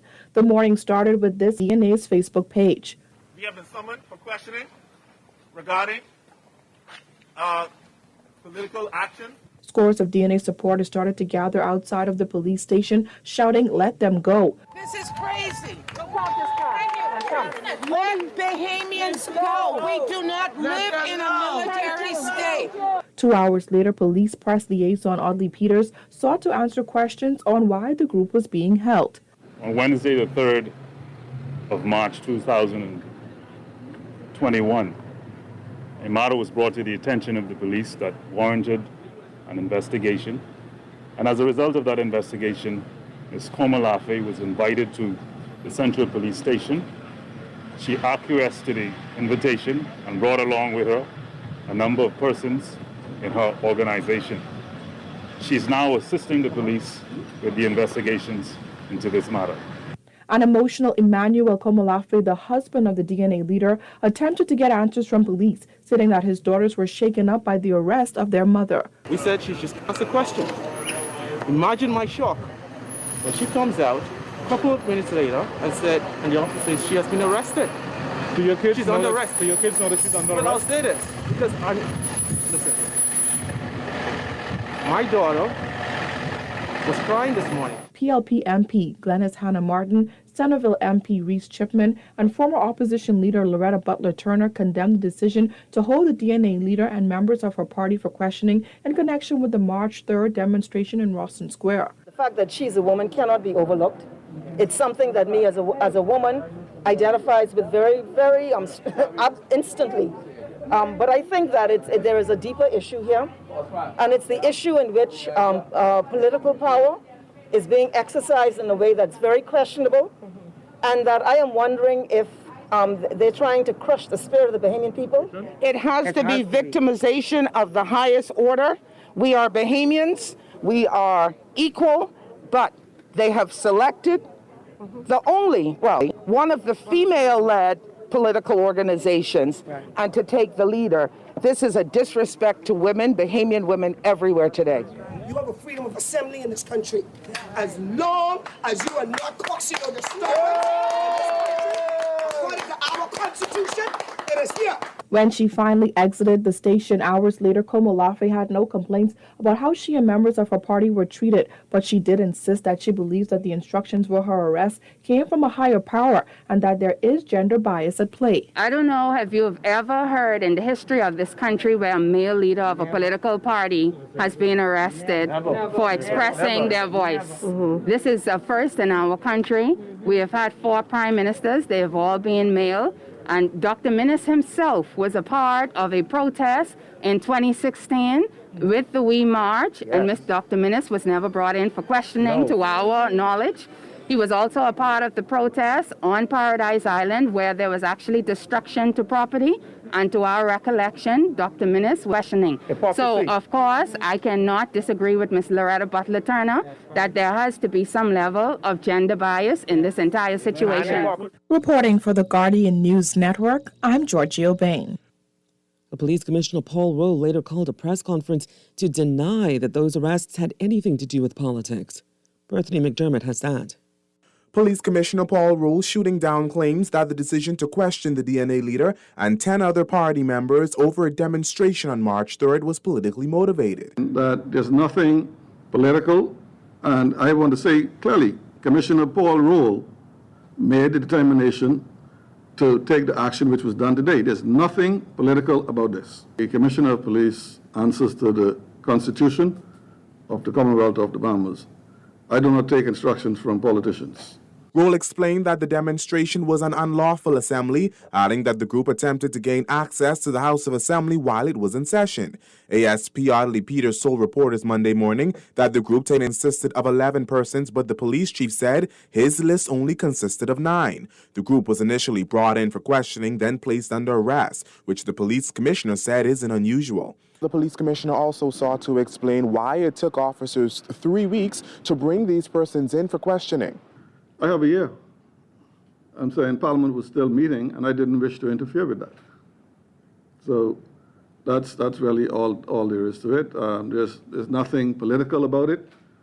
I don't know, and I don't see colors. So whether it's red, yellow, or green, everybody is treated the same. Roll added it's not impossible for persons to be taken into custody weeks after an offense is committed. He said these matters are considered misdemeanors and could result in a fine or time in prison. He also responded to critics who say it was an effort to silence organizations like the DNA. Not at all, because we have not done anything to prevent Ms. Komolafe from getting her message out. And I encourage the message out. What we simply say is to do it right. You say, you can't block up the whole city. Roll said investigations into this matter should conclude in a few days. He said the decision on whether DNA members will be arraigned in court rests solely in his hands. Over the weekend, the PLP and the FNM had large crowds during walkabouts in various constituencies, despite the fact the emergency powers prohibits large gatherings. When pressed on the matter today, Roll said this. I mean, I haven't seen it. And so, other than I've heard persons saying that they were complying with the emergency orders. Okay? And if you're aware of something, then let me know. Reporting for the Guardian News Network.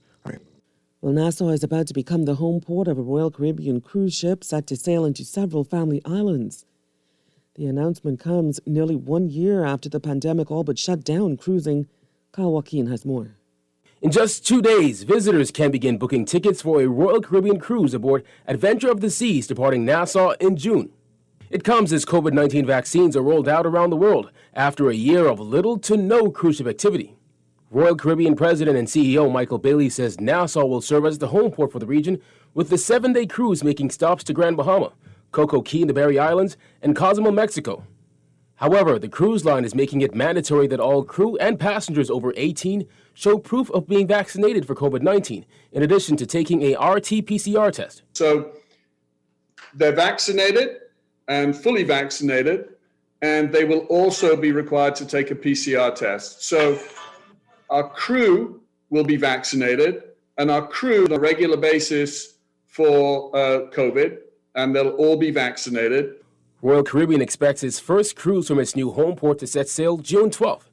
Prime Minister Dr. Hubert Minnis has hailed the announcement as a truly new day for tourism. Bailey says June through September is the current deployment schedule. Based on how well this goes, it could be the start of something new. I think it could be the beginning of something quite interesting and quite exciting and new. And we're going to have to see. And this is exactly the same way we introduce new products globally all of the time. We believe there is a lot of demand. In this situation, pent-up demand. Cruise ship passengers have not sailed through the Bahamas for a year now, leaving downtown Nassau a ghost town. But with Nassau as the new home port, it means tourists will have to fly into New Providence to board the ship. Tourism Minister Dionisio de Aguilar singing RCI's praises, saying with the ship stopping in Grand Bahama and Coco Key as well, more jobs will become available.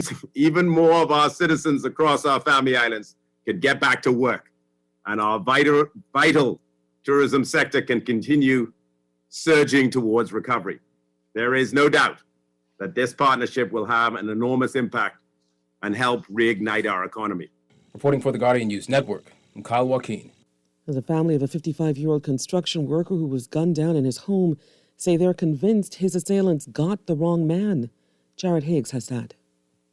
The man who was gunned down in a home invasion on Wilson Track on Monday morning is 55-year-old Carlos Brown, according to his wife. Family members could be heard crying as ASP Audley Peters told reporters what transpired. That the male was at his home when persons knocked on the door. As he attempted to open the door, was prior they received a single shot to the head. Emergency medical services visited the scene and examined the body and pronounced it lifeless. Family members say those gunmen came to the single-story home, which shares a yard with several families, at around 5 a.m. In an attempt to gain entry, relatives say the killers claimed they were police officers. The man's brother-in-law, Derek Festa, is convinced that Brown wasn't the intended target. From all indication, I know this is a mistaken of identity, because Carlos is an individual. He goes to work, come back home, and I could stand here. He has no sweetheart. He has no enemies, I talking about whatsoever. Other family members describe Brown as sweet, kind, hardworking, and a good father. His son is a standout track athlete. The father of two, who was a construction worker, was known for being community-minded and often helped people in the area. All it is come I stand on that table there sometime, he'll clean fish, and when he clean fish, I talking about, he go in those, he fry a fish, everybody in the yard, he make sure everybody eat. He go in his house on Sunday, he cook. When he finish cooking, whoever is inside the yard, don't care who they is, they ask for a plate of food, they get a plate of food, and that's how we are inside this yard. So I know it's a mistaken identity. Hours before Brown was killed, police reported that a man was shot while visiting his girlfriend in the Wilson Track area. As he ran for cover, he received a wound to the head and is currently hospitalized. Reporting for the Guardian News Network, I'm Jared Higgs. Stay with us. There's more news after the break. Jada, jump in the car. Hey girl, you're looking good. Y'all, it was rough. No one wanted to insure me as a new driver, and cause I young. Thank goodness Jason told me about Shield Insurance right there across from the police college on Thompson Boulevard. Shield hooked me up with one solid policy at a decent price, minus the shade. Them other companies was joking. Well, I'm glad you get straight. Call Shield Insurance in Nassau or Freeport. They've got you covered. Shield Insurance agents and brokers. At Master Technicians, we have what your family traditions need, starting with industry-best refrigerators, ranges, and ovens. We also carry Whirlpool washer and dryers, dishwashers and freezers, leading KitchenAid countertop appliances, blenders, microwaves, juicers, kettles, and KitchenAid stand mixers. We even do free delivery in New Providence or to the boat, whether you're doing the laundry, creating new memories in the kitchen, or spending family time in front of the television. Master Technicians Limited, keeping family traditions alive for more than 50 years. Brother made you jump off the boat onto Porter Ski and make a beeline to Sun Isles. Tell Miss Wallace them, I need a battery for this, a battery for that, and a battery for this. You got them? She say, man, you joking? I'll put a battery in you too. Major say, you mean you can still energize this old bunny? She say, man, we'll give you one good overall service, lubricate your 21 joules, then jumpstart your lithium battery, man, you'll be good as new. Major say, well, I didn't know you could do all of that. She say, well, of course I can, because that's the kind of me I am. Sun Isles Watch & Clock, number 112 Montrose Avenue. Watch & Clock sales and repairs for over 40 years. Cancer is smart. It pushes back, challenging conventional thinking, finding smarter solutions. That's what makes Cancer Treatment Centers of America one of the leaders in precision cancer treatment, using tools like advanced genomic testing and immunotherapy to bring more options to our patients. Cancer Treatment Centers of America. We're not just fighting cancer anymore. We're outsmarting it. Visit cancercenter.com/outsmart to learn more. Everything is changing, and your favorite hardware and home improvement store is getting with the program. We Buy You Sell is rolling out its new online shopping feature. If you go to our website, wbusbahamas.com, it's a quick and easy 3-step process. Step 1, browse the gallery and select your item. Step 2, add to cart. And step 3, check out. Go to our website, wbusbahamas.com. Introducing the new slices and sticks from Little Caesars, an unexpected combination. 4 slices of pepperoni pizza, 8 Italian cheese sticks, and 1 crazy sauce, only for $9. Didn't expect that one, right? Grab the new slices and sticks at Little Caesars Oaksfield, Carmichael Road, or East Street South in the Pineapple Plaza. That's 4 slices of pepperoni pizza, 8 Italian cheese sticks, and 1 crazy sauce, all for only $9, and only at Little Caesars. Pizza. Welcome back. 5 new cases of COVID-19 on Eleuthera pushed up new cases nationally by 12 yesterday. There were 5 additional cases on New Providence and 2 on Abaco. Meantime, health officials say vaccinations underway at Loyola Hall are now open to persons 60 years of age and older, as well as caregivers accompanying the elderly who must present their NIB Smart Card at the vaccination center. Healthcare providers seeking vaccinations there will need to present a valid institution ID, and only persons with confirmed appointments will be vaccinated. So reminded that vaccination sites at Princess Margaret Hospital, Sandilands, and Doctors Hospital are for healthcare staff only, not the public. And that's going to do it for local news. Stay with us. AP News is next. At Apex Award Signs and Engraving, the name says it all. The country's trusted name for trophies, plaques, corporate seals, rubber stamps, badges, bumper stickers, traffic and street signs, keychains, t-shirts, interior signs, restaurant menus, and so much more.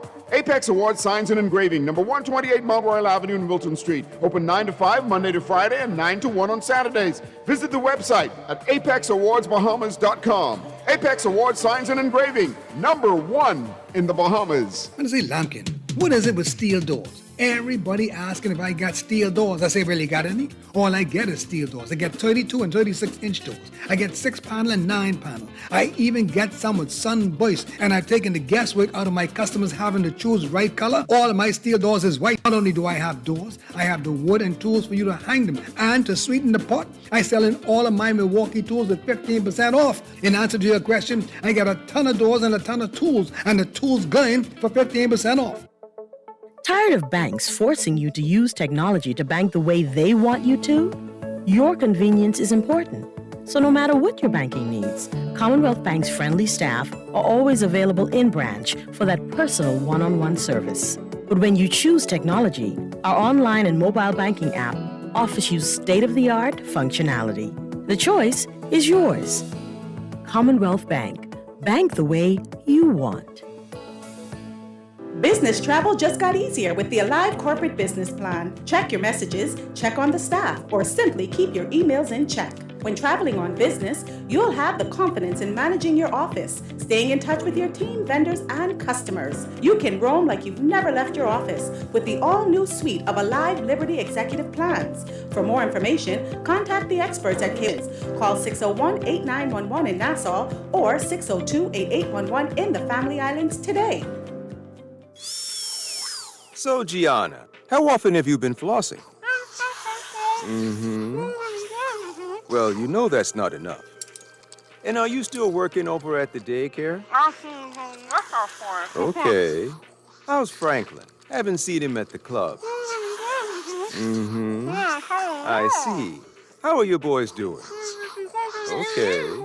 Sounds good. Now you just tell me if this hurts. Oh boy, that's a doozy. Did I ever tell you about the shark I found in my pool? With 99% of medical claims paid in under 5 days, we're like a dentist that doesn't try to talk to you with your mouth full. Sounds good. CG Atlantic. Insurance, health, pensions, life. Good like that. Atlantic Medical Insurance Limited, trading as CG Atlantic Medical and Life. Security and General Insurance Company Limited, General. Carlisle Pension Services Bahamas Limited, trading as CG Atlantic Pensions. And Nassau Insurance Brokers and Agents Limited, trading as CG Atlantic Agents. Comfort Suites Paradise Island is the best-kept secret in the Bahamas. Located directly next door to the Atlantis Resort, you'll receive all the privileges of an Atlantis guest with all the benefits of a Comfort Suite stay. Enjoy everything Atlantis has to offer, including Aquaventure Water Park, plus all the amenities of Comfort Suites. Free Wi-Fi, free breakfast daily, and kids stay, play, and eat free. Visit ComfortSuitesPI.com. This traffic.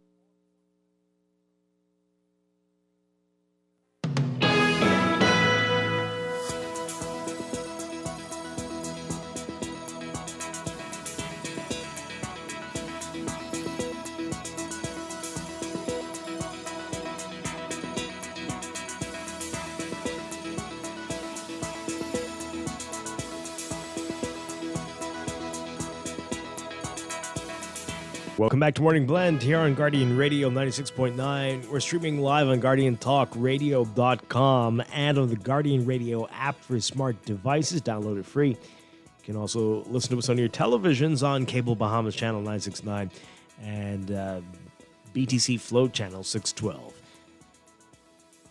Tweet us at MorningBlend969 or Facebook.com/MorningBlend969. Text us 422-4796 on the Guardian Radio text line powered by BTC. And now at 8:21, it's time for another check of your weather for today, brought to you by Bahamas First Insurance. Here's what's happening. We've got a surface trough dissipating across the central Bahamas while high pressure builds over the islands. Beachgoers should be alert for possible rip currents along north and northeasterly coastlines. For today, for the northwest Bahamas, we're expecting partly to mostly sunny, warm, and humid conditions with a passing shower, turning fair and mild tonight. Small craft should exercise caution in sea swells.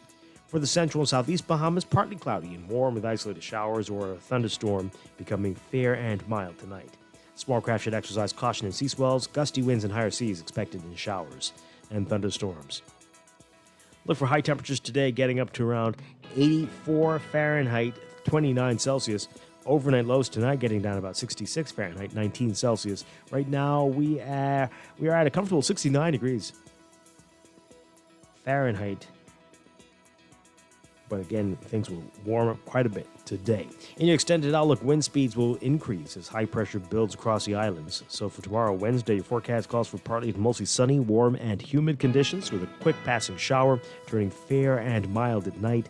Thursday, partly sunny, warm, and breezy with a passing shower, fair and mild at night. That's your Morning Blend weather check, brought to you by Bahamas First Insurance. What's first for you comes first for us.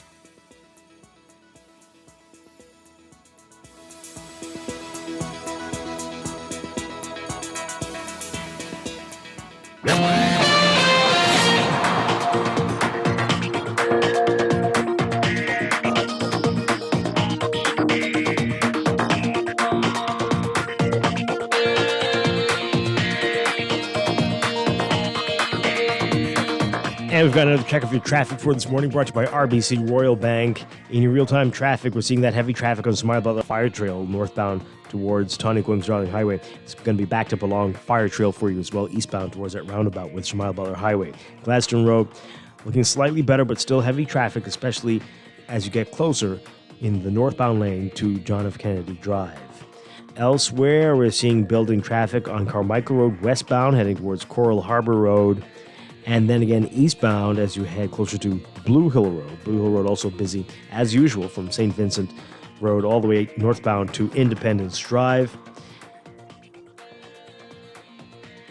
And we're seeing some building traffic at major intersections like East-West Highway and Marathon Road, Robinson Road, Bernard Road westbound to Village Road, Wolf Road, Soldier Road, and Eastern Road westbound, heavy traffic there in the westbound lanes. Prince Charles Drive, remember that there's the resurfacing work going on just west of Fox Hill Road. You want to keep that in mind as there's single lane traffic in both directions for a stretch of that way there. Fog traffic as you get closer to Prince Charles Drive in the northbound lanes. Those are your hot spots this morning. Your real-time traffic brought to you by RBC Royal Bank.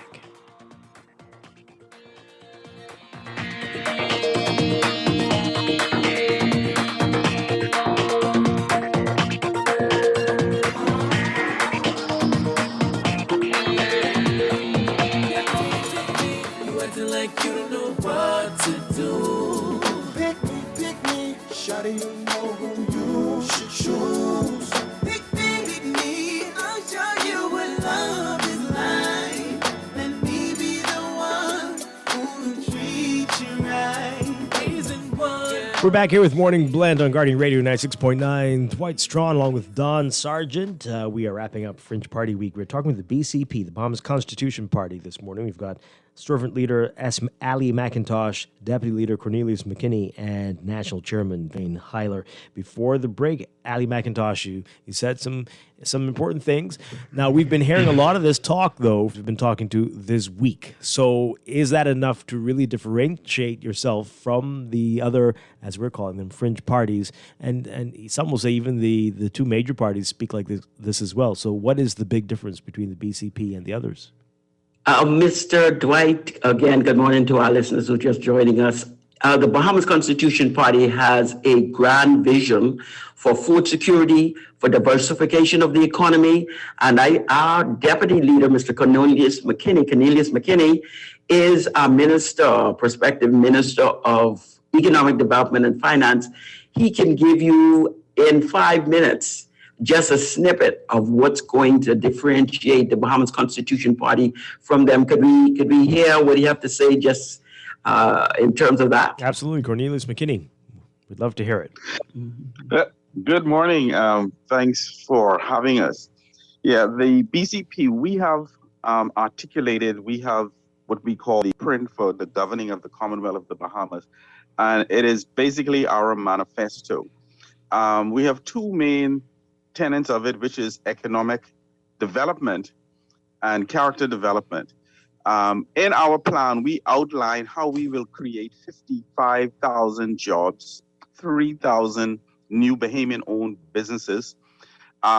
We shall focus heavily on exports, manufacturing, recycling, and definitely food security. We have great funding that we have planned for our farmers so that we can process food. For example, when we grow tomatoes, we will produce ketchup and barbecue sauce and spaghetti sauce. When we grow corn, we will make corn oil and we will make corn flour and grits. So we will get into processing food where we will process and package food enough for local consumption as well. And through that, we expect to receive a large amount of foreign currency being brought into the Bahamas. We are also focused on Bahamians owning businesses. We have where the government have control over 2.74 million acres of crown land, and we have 30,000 Bahamians waiting for crown land. We will expedite that process where we will look at processing all of these applications. We will have a separate department just dealing with crown land. We will definitely have a digital land registry, and we will create a separate court just to update us on legal land disputes, where we'll move that forward. We will also focus on recycling. For example, we have vehicles that we crush and ship back to the U.S. as junk. If it is junk, why would the U.S. want it? It is not. There are over 7 major metals in an automobile. We also have stuff like refrigerators, stoves, washing machine. All of that metal we can turn into sheet metal for roofing. We will also take like fenders of vehicles and we will make cans, and we'll make nails. And so we're going to recycle the metal and process them here. And so when when we have pigeon peas, for example, we will make the can here from recycled aluminum, and we will can them. And then we have a lot of trees where we cut down and we just burn. So we'll also make our own paper where we will label these various cans, and we will recycle plastics.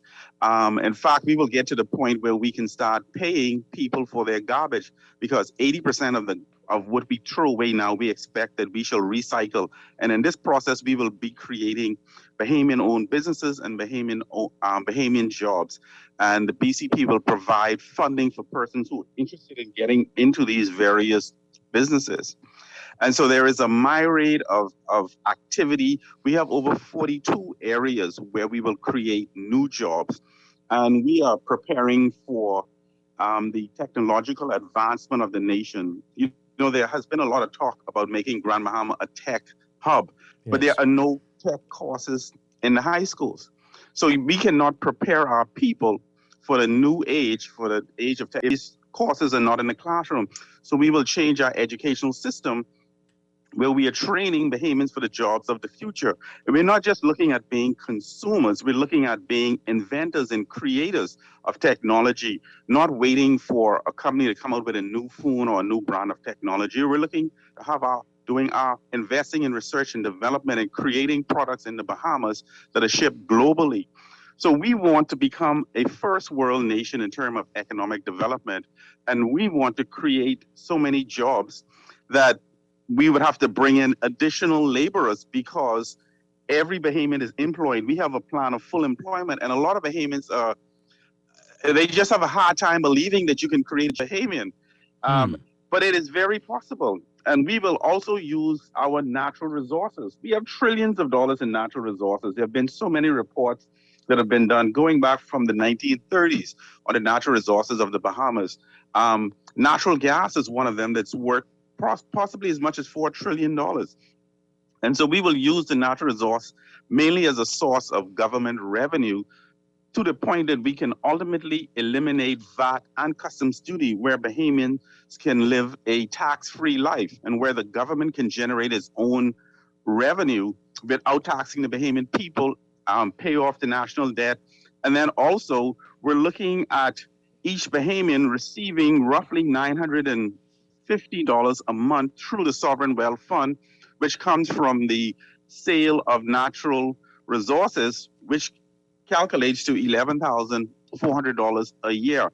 It's your salary, but it is to supplement it and also provide retirement for our citizens, also help young persons to be able to put funds aside for college. So right now we have 19% of Bahamians with a university degree. We would to move up. Let me ask you a couple things before we go on, based on what you were saying. Okay, some of those sound quite possible and doable.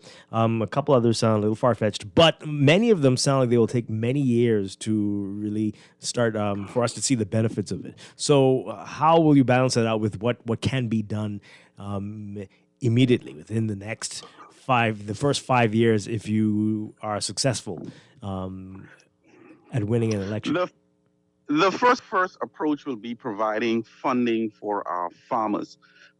Food security is high on our agenda, and we will create farm jobs, manufacturing jobs. We will also have a digital commodities exchange. Right now, through the CME, the Chicago Mercantile Exchange, farmers around the world can pre-sell their crops up to 3 years in advance and receive cash like today. And so we will implement that, where our farmers can pre-sell, for example, corn or pigeon peas, and they can receive funding now through the commodities exchange. And then they would have up to 3 years to produce. So they can take that funds to purchase land, purchase machinery. So it's an alternative to going through the regular financial institutions. And this is a process that has been going on probably as early as the 1920s. The Bahamas has just not partaken in it, simply because of our exchange control regulations, which prohibits Bahamians from receiving fundings outside of the Bahamas. So we've capital markets to Bahamian, and this is easily done just by altering the exchange control regulation. As far as the natural resources, the way we will monetize that very quickly is we will allow companies to bid on the natural resources, where, for example, if there's a known natural gas reserve, for example, we can have global companies as well as Bahamian companies bid for the license to extract natural gas in a particular area, and that will generate billions of dollars in revenue for the government within 2 to 3 months. So that's one way that we will have funds coming in immediately, and we can start paying down the debt, the national debt, and then we can also have funds available to fund various Bahamian enterprises. Let me ask this. Are you planning on running a full slate in the next election, all 39 seats, if they're going to be 39 seats? Yes, sir, we are. Well, Dwight, you can see based on Mr. Cornelius' summation of the BCP's blueprint will released on the 31st of March. Bahamian people can see this 94-page document on our website, and they will see that all of the agendas and the initiatives of the BCP are doable, because we have not even talked about importing one single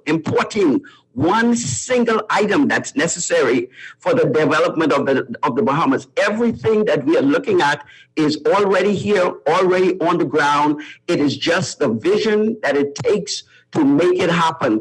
And we've seen this can happen, this is doable, this is not impossible. Everything that takes the Bahamas to the next level of development is right here in the country, and we can do it. We just have to have the vision to lead and the articulation for people to see we can get it done. All right. So you said it before that you were formed in 1998. It's been about 23 years now. And Ali, while people, I think, do know that it doesn't seem like the BCP has gotten much traction. Why? What's the motivation? Why are you still pushing forward? And do you need to adjust your strategies on how you approach this? Should you run a full slate? Should you target certain constituencies? What do you make of that?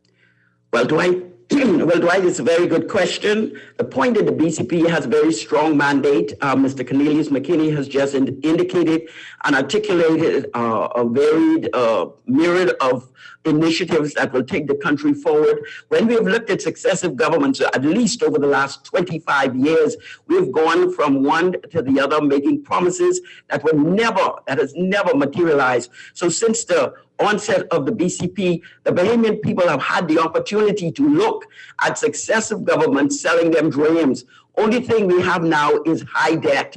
So what the BCP said from the beginning in 1998 to this point is true, that the Bahamian people are being sold in terms of the high debt. We have continued to bring in foreign direct investments, and we have not had any prosperity from them. We've had some jobs, but they were not they did not come to fruition for prosperity for the Bahamian people. At this point, what the BCP have said from day one to now is coming to pass, in that these successive governments have brought us to poverty with their policies of borrow, tax, and spend. What the BCP is doing and why we are here, why we are putting a full slate of candidates, is for people to see the opportunity and alternative of a government that is serious, that has persisted through the term, that was prepared to wait and make sure that the Bahamian people was ready to come to this decision where they want new government, where they want new prosperity, where they want to have the Bahamian dream come to them. Let me tell you something, Dwight. More than 70 to 80,000 Bahamians are living and working in the United States, almost half of the country. How are we going to allow all of that talent, all of that to be somewhere else, developing someone's country, when they can be doing it here? The Bahamas Constitution Party is committed over the long term to make sure that the Bahamian get the dream for the next generation. So you say, I've been here 28 years. What does the BCP has to offer? We have to offer, like Cornelius said, both economic development, moral development, social development, to give the nation called the Commonwealth of the Bahamas a new day. So consistency is what we have, and the full slate of candidates we will put on the ballot to give the Bahamian people their chance while they are ready, because they are ready. They are ready for third party. They are ready to find new government. They're ready for regime change, and we should make that happen by saying we are available to do just that. Ready to govern on day one, ready with legislation that is going to bring some of the changes that we are suggesting. Lots of talk about these independents and smaller parties teaming up. For you having discussions with any other groups? Dwight, what is interesting is over the last several months, the Bahamas Constitution Party, I've had conversation with every single third-party leader, every single one of them. The chairman had engaged at least 8 or 9 parties trying to bring a coalition together of those third parties. I've spoken with Orinthia Komalafi, Lincoln Bain, Cassie Stewart, and everyone else, all of the smaller parties. We have spoken with them with the view to put forward this dream for the Bahamian people. A lot of what is happening now is, I believe, is a lot of political mischief in regards to some of these parties. I know when we see this happening in a community, it means that people are so tired of the regime that is there that they're ready for change. What we have been saying is not that they aren't ready or interested in working. What needs to happen is, how do we get a dream that's big enough to the dreams of the Bahamian people? And that is why we have talked to every single one of them. Now, whether there's a coalition, it seems people sit down, have a conversation with you, and go out and do something else. So it's going to be a little difficult in this environment where there is such a level of deception going on, even among the leaders, even among the conversations that are being had. There is almost very little purity in this regard. And that's why, after conversating with everybody, the Bahamas Constitution Party, in its commitment to its mandate, continues to go forward and is going to give not only the Bahamian people a chance, but God to give victory through our work and our mandate to the Bahamian people. You're going to be running in the election. Which constituency are you running for? I will be running in the Garden Hills constituency. Just as a note, we just released our first 16 candidates for the upcoming election. We are still talking. We're still screening. We're still evaluating. We are actually still talking in regards to partnership with 1 or 2 organizations in terms of putting this mandate to the Bahamian people. We'll be with the persons who are prepared to sit with us and push this dream forward for righteous governance in the nation. That is an important factor, that that people in the community get their share say, get their share a shake in terms of the economy, and go towards prosperity into the next generation. And Mr. McKinney and Mr. Hyler, are you all running as well? Mr. McKinney is running in South Andros. Sometimes the internet do fluctuate. He can come back on. Okay, he's coming on. Go ahead, Mr. McKinney. I'm sorry, can you hear me? Yes, you can. Sorry, I missed the question. What was it? I'll say you are running as well. Yes, I am running in South Andros, Mangrove Key, and Central Andros. And Mr. Hyler? Good morning. I'm running in St. Barnabas constituency. Okay, all right, excellent. Lots about an early election, lots of signs that it's close, despite what the Prime Minister is saying. Are you all ready for that? Yes, we are. Mr. Chairman, do you want to speak to that? But we are ready for an early election. Dwayne Hyler. Yes. It is very interesting that it appears that there's general consensus among the Bahamian people and the various parties that it is likely that we would have an early election. The main is that the present administration is being disingenuous. I mean, we are being led in a fashion where we are not being informed, despite the fact that they ran on transparency and openness. And here it is, we have every indication, every activity suggesting an early election. Wow. All right. So we're running out of time. How can people get more information about the BCP? And you say you're going to be releasing some documents over the next few days. Where would people be able to see all of that? At the Bahamas Constitution website is bcpparty.org, bcpparty.org. We are also on Facebook. When you go to our contact page, on the website. All of our leaders in Grand Bahama and New Providence and Andros are on there. All of their cell numbers are available for you to call them. Our candidates are on the ground. And as I said, the 31st of March, we will release the entire blueprint to the general public, 94-page of vision and initiatives that's going to change the Bahamas to a new country. All right, this is exciting stuff. S. Ali McIntosh, Cornelius McKinney, Dwayne Heiler with the Bahamas Constitution Party. Thank you so much for being with us this morning. Great information. Thank you so much for having us, sir. All right. We're going to take a break. Tomorrow is World TB Day. What you need to know about tuberculosis in the Bahamas coming up. This is Morning Blend on Guardian Radio 96.9.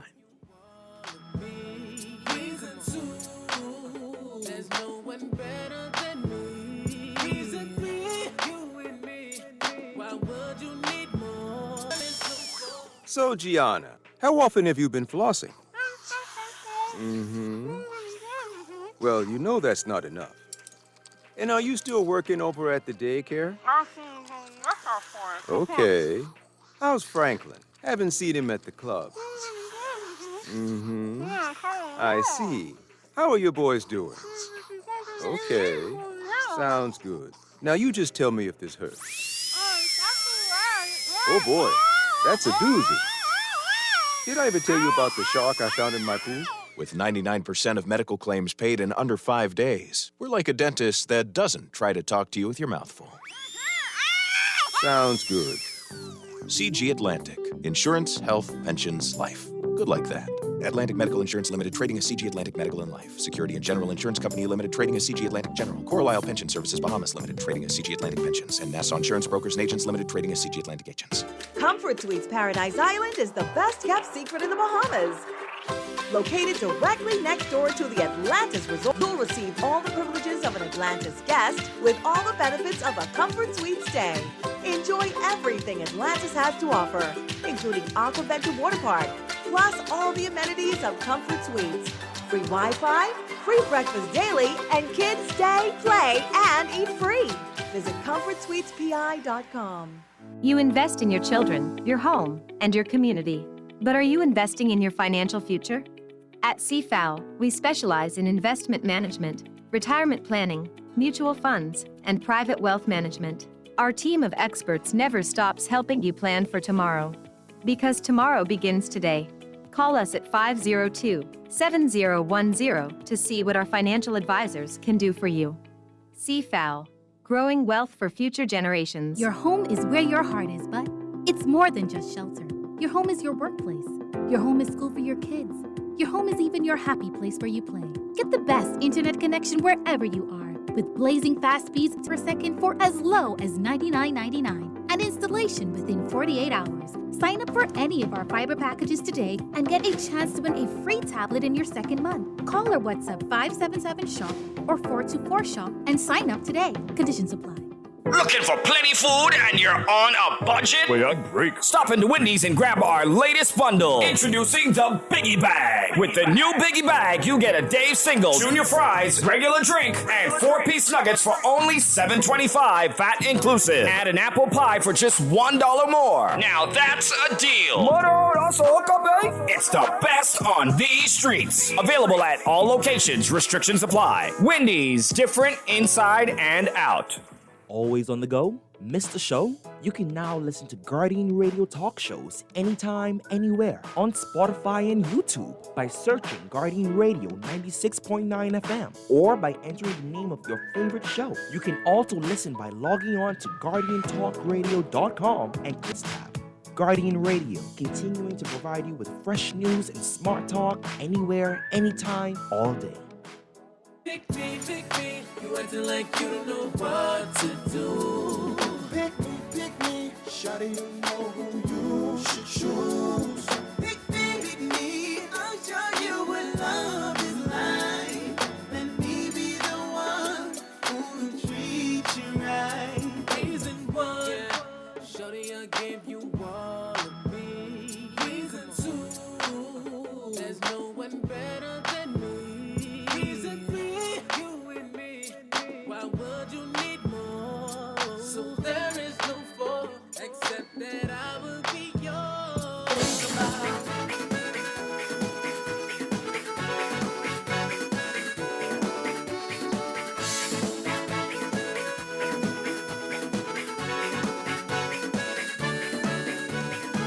You know I was legal when I come to you. You gave me food protection too.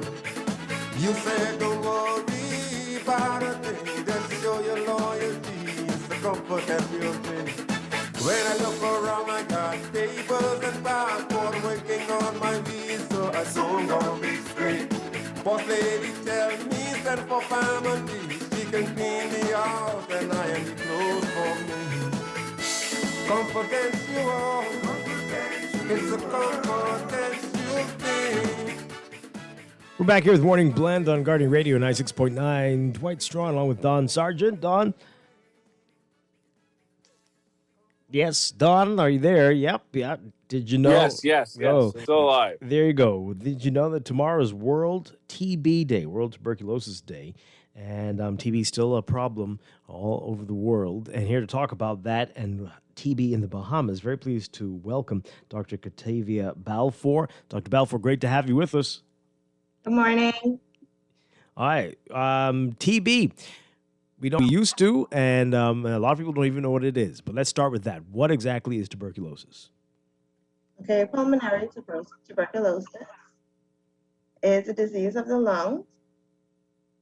The signs and symptoms include a person having a bad cough for more than 3 weeks. Persons may cough up blood. There may be fever and chills, weakness, tiredness, weight loss, loss of appetite, and night sweats. It is airborne and transmitted through droplets from an infectious person. Mm-hmm. Okay, so a lot of that without the blood sounds like some of the symptoms of COVID, although I suspect the cough is a little bit different. Tell us about that and the differences between the two. Yes, so because both diseases affect the lungs, they have similar symptoms, but the difference is in how the symptoms present. So with COVID-19, there is a rapid onset after about 14 days, whereas with TB, the symptoms may develop over a much longer period. With the cough, it is dry in COVID-19, and the cough associated with tuberculosis produces sputum, and as I said earlier, a person may even cough up blood. Right.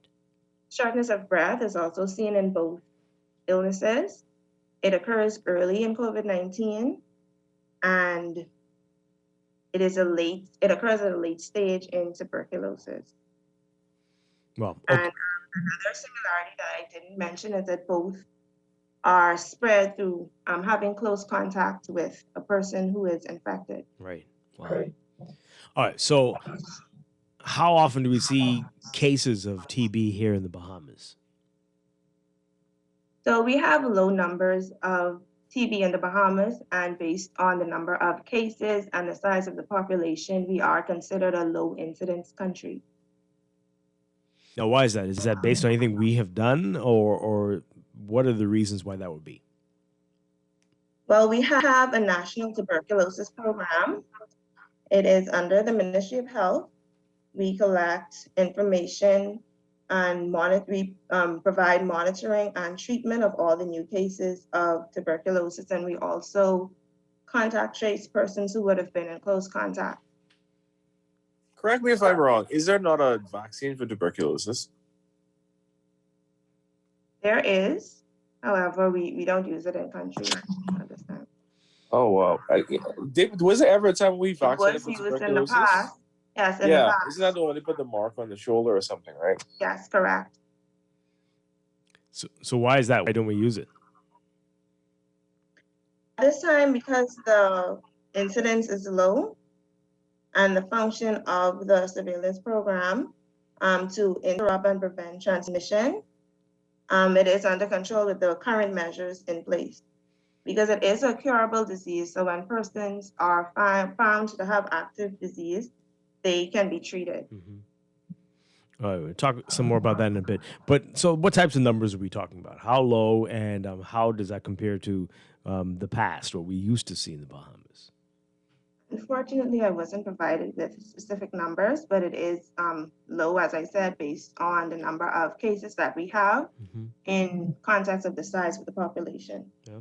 Any particular type of people more at risk for developing TB? Yes, persons who would have been in close contact with somebody who was infected, healthcare workers who may be exposed on the job, persons living in congregated settings, so prisons, nursing homes, shelters, persons who were either born in or recently lived in or visited a country where there is a high incidence of TB, these Asia, Africa, Haiti, and Latin America. Persons who have a weakened immune system, such as those with uncontrolled diabetes or persons living with HIV. Children, especially those younger than 5 who are exposed to an active case of TB, as well as persons who are malnourished. And persons who have had a prolonged cough for 3 weeks or more or had any of the other symptoms that I would have mentioned should be tested. All right. So what does testing involve? What happens, and how do you know that you should? I guess if you mentioned the symptoms, so you go in to get a test. What does that entail? Okay, the test is a Mantoux test. There is a small injection of tuberculin just beneath the skin, and the person goes back. This is done in our clinics for free, both in New Providence and on the Family Islands as required. The person would then go back to the clinic and we measure if there's a swelling and redness, we measure that area to see if the toxin is present in the body, if the disease, is present in the body. Now, there are cases where persons can have a positive Mantoux but have no symptoms. In that case, they're referred to as having a TB infection or a latent TB. This means that the person would have been exposed to the germ. However, it lives in their body, but it isn't making them sick because they are healthy. So at this stage, this person cannot spread TB to others. And they wouldn't have any abnormalities or they would have a regular chest x-ray. And when we check the And if it does get to be a severe case, what are you looking at? How bad can it get? It can lead to hospitalization because symptoms are serious, and it could, like I said, even up to coughing up blood. So persons may need to be admitted to hospital for care for some time. But most of our cases would be treated as outpatients. This is where we provide medication, and we have a system for directly observed therapy. Because of COVID-19, we had to do that through video calling, but we do have support in the community, and we carry out the video calls in cases where it was appropriate to observe patients taking their medication. We also ensured that through the pandemic, we had adequate supply of TB medication. So if you are on the medication, if you are treating it, do you need to go in isolation, like what we do? A different story these days. It depends on the severity of the symptom. So it varies from case to case. All right. So, as we said, World TB Day coming up tomorrow. Why is it important to even celebrate this or to observe World TB Day? The World TB Day commemorates Dr. Richard Koch, who discovered the Mycobacterium tuberculosis. This is a bacteria that causes the disease. This discovery was made in 1882. The significance of observing it is to mobilize the public for us to get support and intensify efforts to control TB. The theme for this year is the clock is ticking, and the point is that we have to actively work on our commitments to end TB. And as you would have said, TB is something that occurs globally, so it is important for all, especially in the context of the COVID-19 pandemic. Are we likely to finding a cure, to eliminating it entirely? Is that a possibility at all? It is possible because it is curable with prompt treatment, prompt recognition and treatment. So it is possible to end it. Is it possible to just get a vaccine for tuberculosis and not have to worry about treatment and all these other factors? At this time, the scientific community believes that the treatment is the best method. So the treatment and contact tracing is the best method. All right, that's going to take us in a whole. I was going to ask you why we're not thinking like that with COVID, but that's okay. That's a whole other show. So what are we doing to observe World TB Day here in the Bahamas? We are raising awareness. We have a few times of public education, so we're going on the radio talk shows. Our efforts would be limited because of COVID-19. Because of social distancing, however, we are doing as much as we can, campaigning and getting the message out there about TB World Day and about TB and stopping its spread. Yeah. How can people get more information about TB? What's available out there? The surveillance unit can be contacted at numbers 502-4728 and 502-4803. I'll just repeat those again. So this is the numbers for TB surveillance unit. It's 504728 and 504803. Okay, all right, excellent stuff. Dr. Catavia, thank you. Really appreciate you being with us, Dr. Catavia Balfour. Thank you for having me. Hopefully people are paying attention and know what's out there with tomorrow. Thank you again. All right. We're going to take a break. When we come back, Morning Blend Business, we are talking about the banking sector. And after the year that we had last year, what you need to know going forward. We've got a lot of issues to get to. We're going to be talking with Fidelity CEO Gowan Bowe coming up. This is Morning Blend. Stay with us.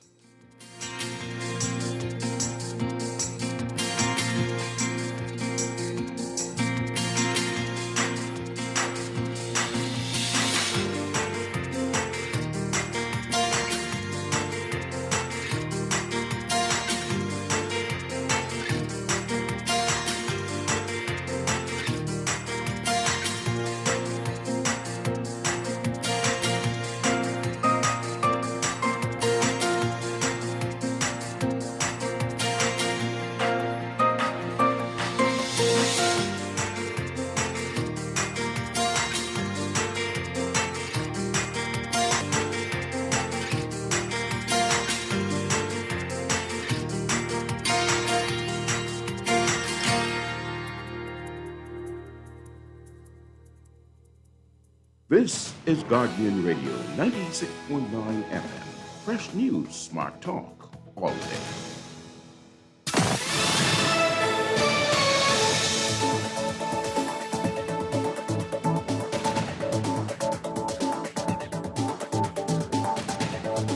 You are listening to the Guardian News Network update on the hour. Hello, everyone. I'm Charlene Ferguson. Police Commissioner Paul Roll says DNA leader Arinthia Komalafi and the other members of a party who were arrested yesterday could still face charges in the magistrate court pending the outcome of an ongoing police investigation. He told reporters those persons were taken into custody and questioned for attempting to breach Parliament and for unlawful assembly in relation to a protest they staged in Parliament Square earlier this month. Roll also denied claims by DNA party members that the arrests were politically motivated. Commissioner Paul Roll made the determination to take the action which was done today. There's nothing political about this. The Commissioner of Police answers to the Constitution of the Commonwealth of the Bahamas. I do not take instructions from politicians. Well, after her release, Komalafi said her spirit was not broken and that her party's members remain resolute in pushing their message of change. In other news, with the sale of the Grand Lucayan Resort still pending, Royal Caribbean International's president Michael Bailey says they have every intention of moving forward with the purchase. During a press conference, he told reporters the project is essential for his company's future growth and for its relationship with the Bahamas. Tourism Minister Dionisio Diagula has suggested that finalizing the sale has been challenged by the impact of the pandemic and that terms of the original agreement may have to change. And as of today, persons 60 years of age and older, as well as caregivers accompanying the elderly, can now get vaccinated for COVID-19. The Ministry of Health announced the expanded vaccination criteria yesterday, while public on New Providence can only secure vaccinations by appointment and only at Loyola Hall for now. Vaccination sites at Princess Margaret Hospital, Sandlands, and Doctors Hospital are reserved for healthcare staff only.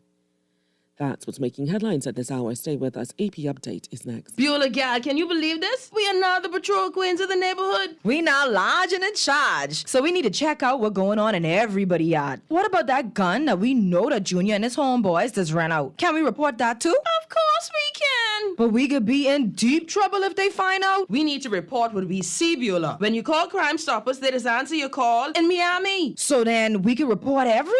Guns, where they hiding the drugs, who shoot who part of which gang, or who disturbing the peace with the loud music and the motorcycles. Then our neighborhood will be the best in the Bahamas, and everybody gonna want to come live here. And then our house price will go up, gal. So what we waiting on? What's the number? If you see something, say something. Let us all pitch in and stop the crime before it's your time. Call 328-8477 from Nassau or 242-300-8477 or text us through the Crack Crime Bahamas app. Stop the crime before it's your time. Hello, sir. Your credit card bill is due. Hello, sir. It's time for your monthly loan payment. Tired of creditors pounding at your door? Sign up for a debt consolidation loan from Fidelity Bank and consolidate your debt into one low monthly payment. What's more, you will also earn interest on a built-in savings account. The pandemic has curbed many freedoms, but at Fidelity, our focus is to help regain your financial freedom. Visit a branch or speak to Fidelity Bank at 356-7764. COVID safety measures in place at all branches. Fidelity, we're good for you. This traffic report brought to you by Shield Insurance. In my final look now at traffic, there has been a lightening up in some areas now that we have hit that 9 a.m. marker. The last 30 minutes or so, we saw a really heated morning rush where lots of thoroughfares had congestions and delays. Both Glasson Road and Samalabala Highway still with their lengthy traffic lines. Carmichael Road lengthy line getting out there on the Blue Hill Road still exists, but finally those areas are calming down, or the congestions have shifted too. For example, on Samalabala Highway, the crowd heading north out there onto Tony's Billion Darling, well, that ship line that's coming out of the Sports Center and hitting that six-leg roundabout. That intersection already with strong flows coming in off JFK from the west direction. West Bay Street ride-in still with busy traffic flow as well into the city. The Eastern Road, you got that backed up traffic getting up there on the Shirley Street. Bernard Road, you got last-minute school and work traffic in and out of that intersection at Wolf and Soldier Road, and that's keeping that area busy. Typical morning lineup happening now on Prince Charles Drive getting into the Marathon area. Also, Soldier Road traffic is lined up in a slow ride going into that Wolf Road intersection. We are at the height of morning commute right now, and wherever you are in line, most likely within the next 20 or 30 minutes or so, you're going to be out of there. Since you are already there this late in the morning commute. This is National Traffic Reporter, service of Dr. Danny Johnson Associates at Foot and Ankle International. They offer the simplest and safest treatment for foot injuries, ingrown toenails, corns, heel pain, and more. Visit Foot and Ankle International for relief. They're located Dean's Lane atop the hill at Fort Charlotte. Hold them at 322-5402. With your Ryan Sky look at traffic in real time, I'm VANN. I'm Rita Foley with an AP News Minute. 10 people dead in Boulder, Colorado after a gunman opened fire at a crowded supermarket. A suspect is in custody, but authorities aren't saying much yet about a possible motive. Police Chief Maris Harold. Our hearts of this community go out to the victims of this horrific incident. Michael Doherty is the Boulder County District Attorney. A painstaking investigation is already underway, both at the crime scene and in interviews, to make sure that we receive all the accurate information. Federal health officials say results from a trial of AstraZeneca's COVID-19 vaccine may have included outdated information, and that could mean the company provided an incomplete view of the vaccine's effectiveness. A spokesman for the company says it's looking into that.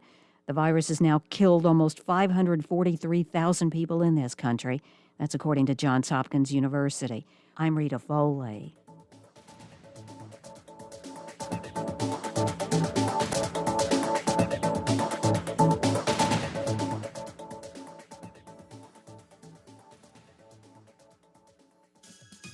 Get ready! The real March Madness is here! Up to 100% off store-wide at Alive! That's right! Devices, earbuds, tablets, and so much more with crazy slashed prices! Pay close attention to our social media pages. Visit any Alive location or visit BeAlive.com for the best deals on some of your favorite devices and accessories. That's March Madness going on now at Alive.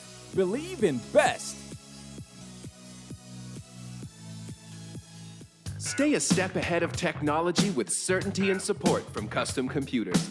Our know-how team is here to help you zero in on your next big tech purchase, finding solutions that take your productivity to the next level using only the best and most reliable brands. With 4 stores all across Nassau on East Bay, West Bay, Old Fort Bay, and Palmdale, there's no stopping you from stepping up your tech. Reach out to us at 396-1100. Find trust in your tech. Count on Custom. Imagine. That's where every advancement begins.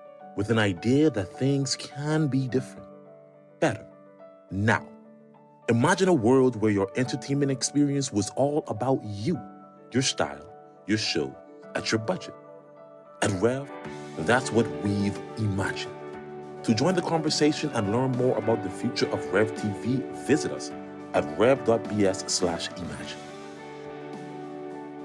RBC and Visa bring you a benefit as unique as you to enjoy Disney Plus. Get 2 months of the all-new Disney Plus streaming subscription on us if you have an RBC Visa Platinum card. Learn more by visiting www.rbc.com/Caribbean/Disney.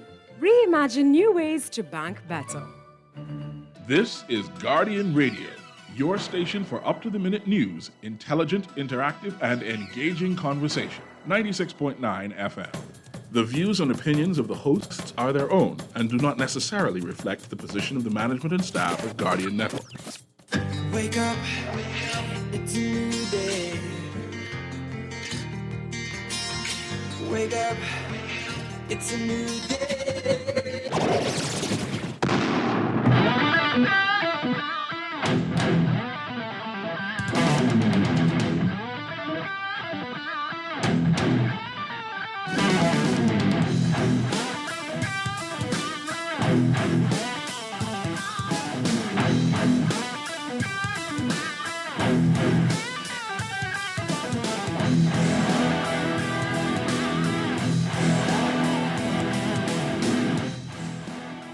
Welcome to Morning Blend Business on this Tuesday, March 23rd, 2021.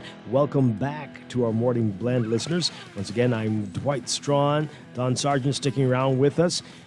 And coming up this morning, we are talking about banking, the banking sector in the Bahamas.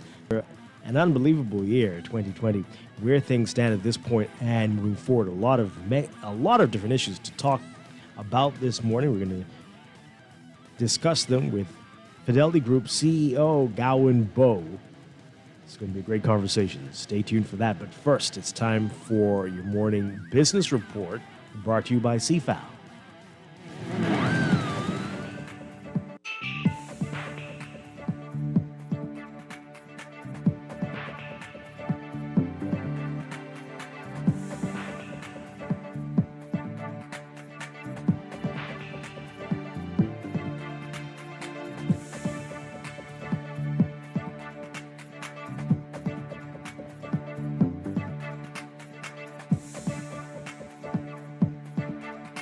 In your morning business report, consumer demand will decide whether Royal Caribbean International will utilize Nassau as a home port for the long term. That's according to the company's president and CEO, Michael Bailey. Bailey, who spoke to the media press conference yesterday, saying the company is optimistic about the move, which he says will have an enormous boost on the local economy. Bailey is saying that they've deployed Adventure of the Seas from June through September. He says, quote, the real guidance for this will be the customer and the demand that we will see for the product. I think it could be the beginning of something quite interesting, quite exciting, and new. We're going to have to see. Bailey says the company is extremely optimistic about this new endeavor. RCI will have its first cruise ship leave from the port of Nassau on June 12th. According to Bailey, there's potential for almost 2,000 people to move through Nassau's airport every weekend when the cruises begin, stimulating economic activity from the airport to downtown Nassau. He also added that the Adventure of the Seas will be provisioned and fueled on Grand Bahama, creating opportunities for that island as well. The cruise ship, which sets sail from Nassau's cruise port, will visit Grand Bahama, Coco Key, and Cozumel in Mexico.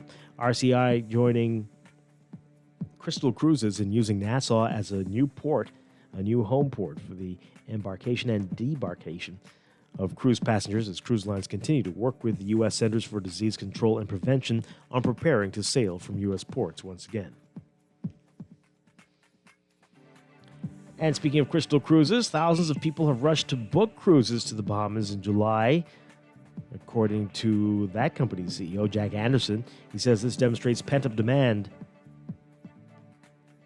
He says the cruise line recorded its biggest single day of bookings in its week, only 24 hours into accepting reservations. Already close to 4,000 travelers have booked. Almost 200 guests reserved back-to-back voyages, with some planning to spend 42 days on board the company's flagship. The luxury line realized a 2024% increase in online bookings and received reservations from the biggest number of distinct travel agencies in Crystal's 30-year history. You can read more about this in today's Guardian Business section. The Securities Commission of the Bahamas has issued warnings on several companies it stated may be conducting illegal activities in the country. The companies are listed as Trade Volt, Carrot Bars International, Weasling, and Cubitech, and are not registrants of the Commission, according to public notices on the SEB's website. The Commission also warning members of the public who may be considering engaging any of the companies to exercise extreme caution. It added that the multi-level marketing entity Carrot Bars has several meetings in the Bahamas for members of the general public that have been labeled as investment seminars. You can read more about these warnings in today's Guardian Business section. Overseas, China had looked to Europe as an amicable partner as the continent's leaders resisted being drawn into U.S. President Donald Trump's conflicts with Beijing over trade, technology, and human rights. But on Monday, that image shattered when the European Union joined Washington, Britain, and Canada in imposing sanctions on Chinese officials over accusations they abused ethnic minorities. Beijing retaliated, announcing it would penalize 4 European legislators and a German researcher. The timing, symbolic. It highlights U.S.-European cooperation 2 months after Trump, who disdained the transatlantic alliance, after he was succeeded by U.S. President Joe Biden, who wants to form an alliance to confront China. The penalties are the EU's first against China since Beijing's 1989 crackdown on the Tiananmen Square pro-democracy movement. Europe's move follows mounting grievances about trade and human rights that sour. Earlier proposals to criticize China's human rights record were vetoed by Hungary and Greece, possibly to avoid disrupting trade and investment ties.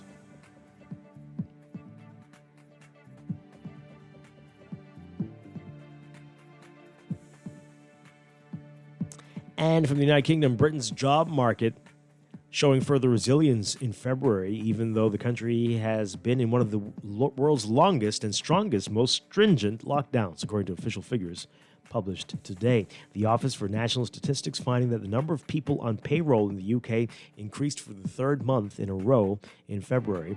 The stats agency saying that the number rose by 68,000 or 0.2 percentage points between January and February. Overall, the number on payroll has fallen by 693,000 since the pandemic took root a year ago. Economists say the jobs market is being boosted by ongoing support packages from the British government and hopes of a strong economic recovery in coming months following the rapid rollout of coronavirus vaccines across the country. More than half of the jobs lost, about 368,000, have been in the hospitality sector, which has suffered hugely over the past year of lockdowns and social distancing. The statistics agency also found that 123,000 people have fallen off payroll in the retail sector.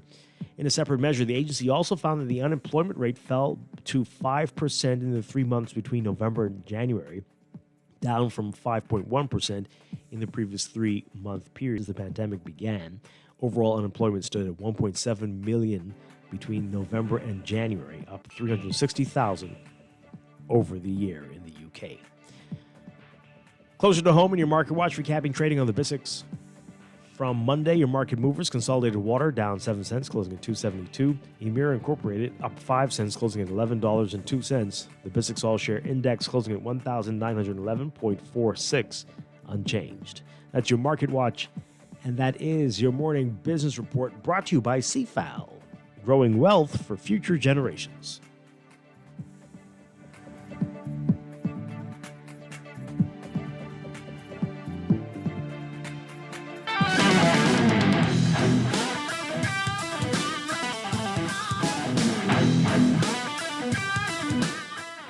You're listening to Morning Blend Business. When we come back, we're talking with Fidelity Group CEO Gowan Bowe. Stay with us. We'll be right back.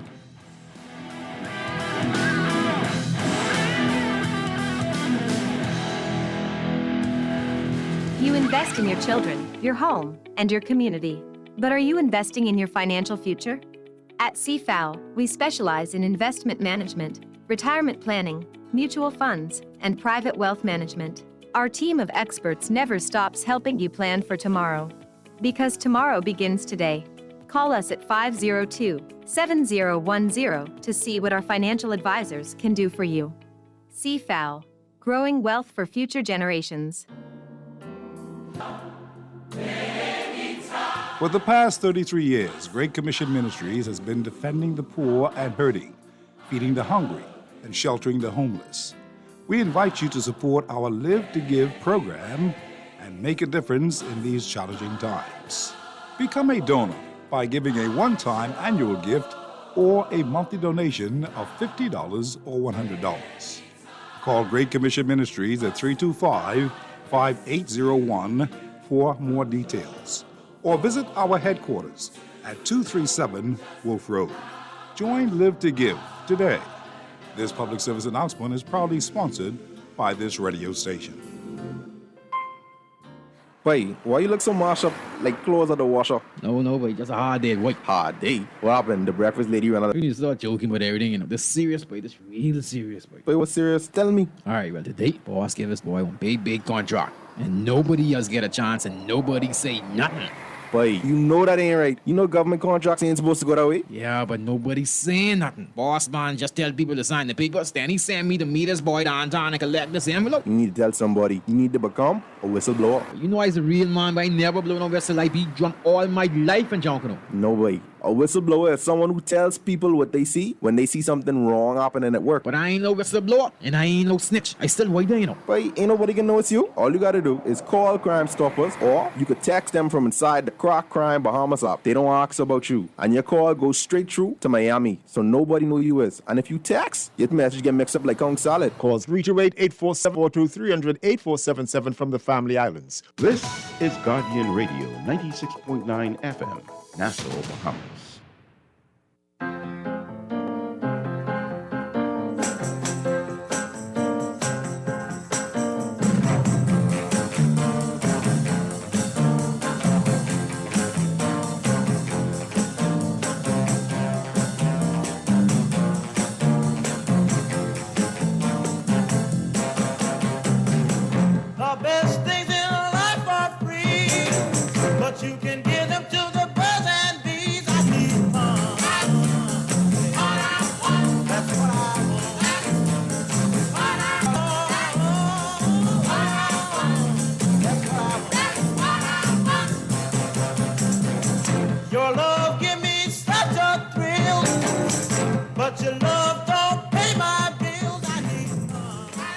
We're back here with Morning Blend on Guardian Radio 96.9. Morning Blend Business. Dwight Strachan along with Don Sargent with you this morning. And we are talking about money, talking about the impact of the last year on banks in our country. And I'm here to guide us through it all. We're very pleased to welcome back to the show CEO of Fidelity Group of Companies, Gowan Bowe. Gowan Bowe, good morning. Great to have you with us. Always a pleasure, Dwight. Interesting opening song. Yeah, I'm sure a lot of people agree with it. Oh, boy. All right, so let's talk about it. We have a lot of different issues, but let's begin with what changes we've seen as a result of the pandemic. We know that hours of operation, the way we even go to the bank has changed. We see the lines at some branches. But let's talk about the real impacts that this past year has had on the banking sector in general. Well, I would classify it in two buckets. One, I would call operations, and the second one would be financial. And if we deal with operations, there's been a long time coming in terms of the conversation about digitization. And COVID-19, if you will, accelerated those efforts and certainly necessitated them. And so what you found was in the very initial months, there was complete lockdowns, with very limited hours being permitted under the curfew rules and which businesses were allowed to open. Banks were included in the services and allowed to open. But what it demonstrated was a need to move persons out of what I'm going to call the idle visits to the bank. There are a large number of transactions that can be done without ever stepping foot into a bank by making use of online application, mobile apps, the email and correspondence. And so you did see a tremendous shift in terms of encouragement of customers to move more to the digital elements. And that is taking place the world over. I mean, everywhere now, there are banks or financial institutions popping up that boast about not having physical presence and that you could do everything remotely and online.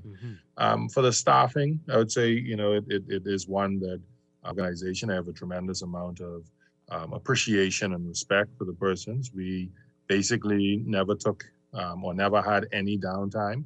There was a change in the hours that had to be worked when most places were closed, didn't have food and other elements around. So needed to make sure that our staff were treated humanely at the same time and recognizing that they were family members and would have children and other elements. So from an operations standpoint, you've seen a far greater thrust in terms of digitization. Some institutions have gone so far as becoming cashless in certain branches.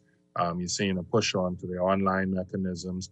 And ultimately, which is one of the cries I'm sure you're going to talk about, the online mechanisms are certainly more cost effective and certainly people are being encouraged. And the safety of it is actually not one to be concerned about.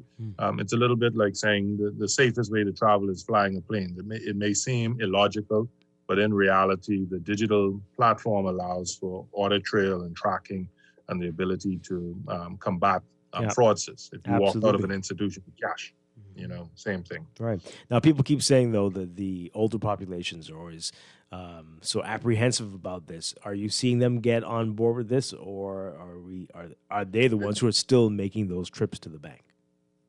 There's a bit of a mixed reaction, I would say. Certainly from our institution, we've seen our customers get on board, but it requires a little bit of education and a little bit of simplifying in terms of what is it that these persons want. So most of the older generation, funnily enough, they are very committed about paying bills. So they have their pension entitlements that come through. The first thing they want to do is pay their light bill, pay their water bills, the telephone and cable if they have it. Then they have the food and others. So getting them more familiar with saying, well, okay, you can pay all of your bills online. The older population I know like to feel that receipt in hand. But, you can see it on the bill that if I've made a payment, the subsequent month shows the payment previously. And you have an ability to trace it through. So I think that it's the delivery mechanism that will encourage or discourage where we may have government agencies who issue payments to them in check format.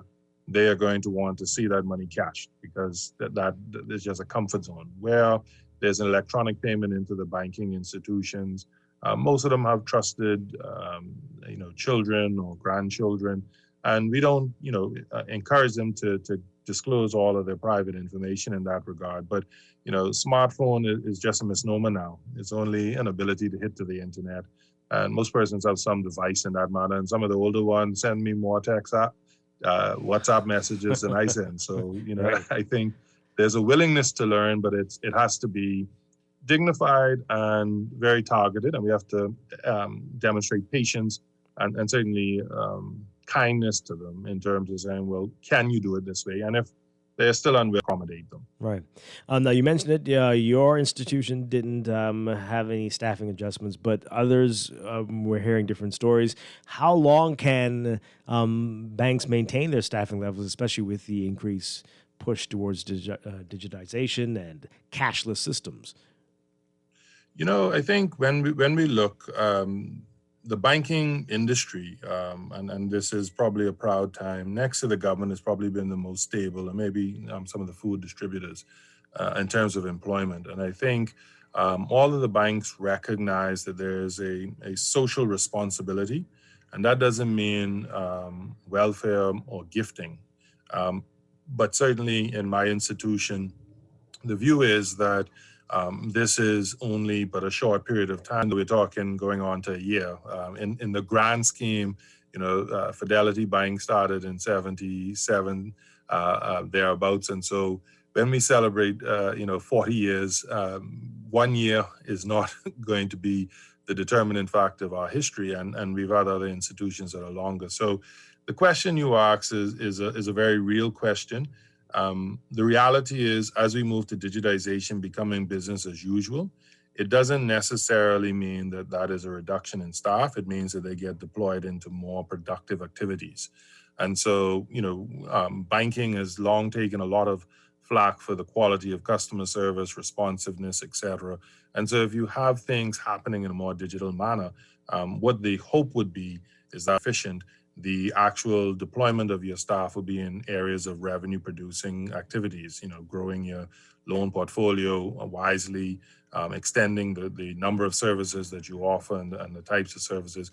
So, it's not to be a little bit evasive in the answer, is to say that if we couple our corporate responsibility in the social environment in which we operate and the ability better than most institutions to withstand longer periods of reduced economic activity with, the plans that we should all have to expand and grow, the truth of the matter is we will be looking and considering efficiencies and productivity. So, non-performing staff should not take comfort in terms of just being able to hang on, but saying you are willing to educate and move yourself in the directions where we will end up going, then I think the staffing will not be a major issue. Mm-hmm. You were in the Nassau Guardian business section this week talking about this, banks that have pulled out of family islands. A disturbing trend for many. But let's talk about that and what is accelerating that process, why we're seeing so much of that, and why you feel that there will be no more of these, or at least for the time being. Well, I think what you'll find, and the overall message was, I don't think you will see a large movement of a major banking institution out of the Bahamas is really the main message.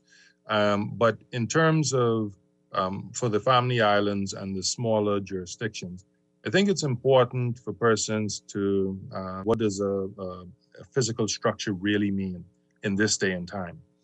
If you get your salary paid by direct transfer into your bank account, if you pay your utilities, rent, mortgages, major bills by electronic payment, if you use your credit card or debit card in terms of shopping, what is it that you actually go into the bank to do?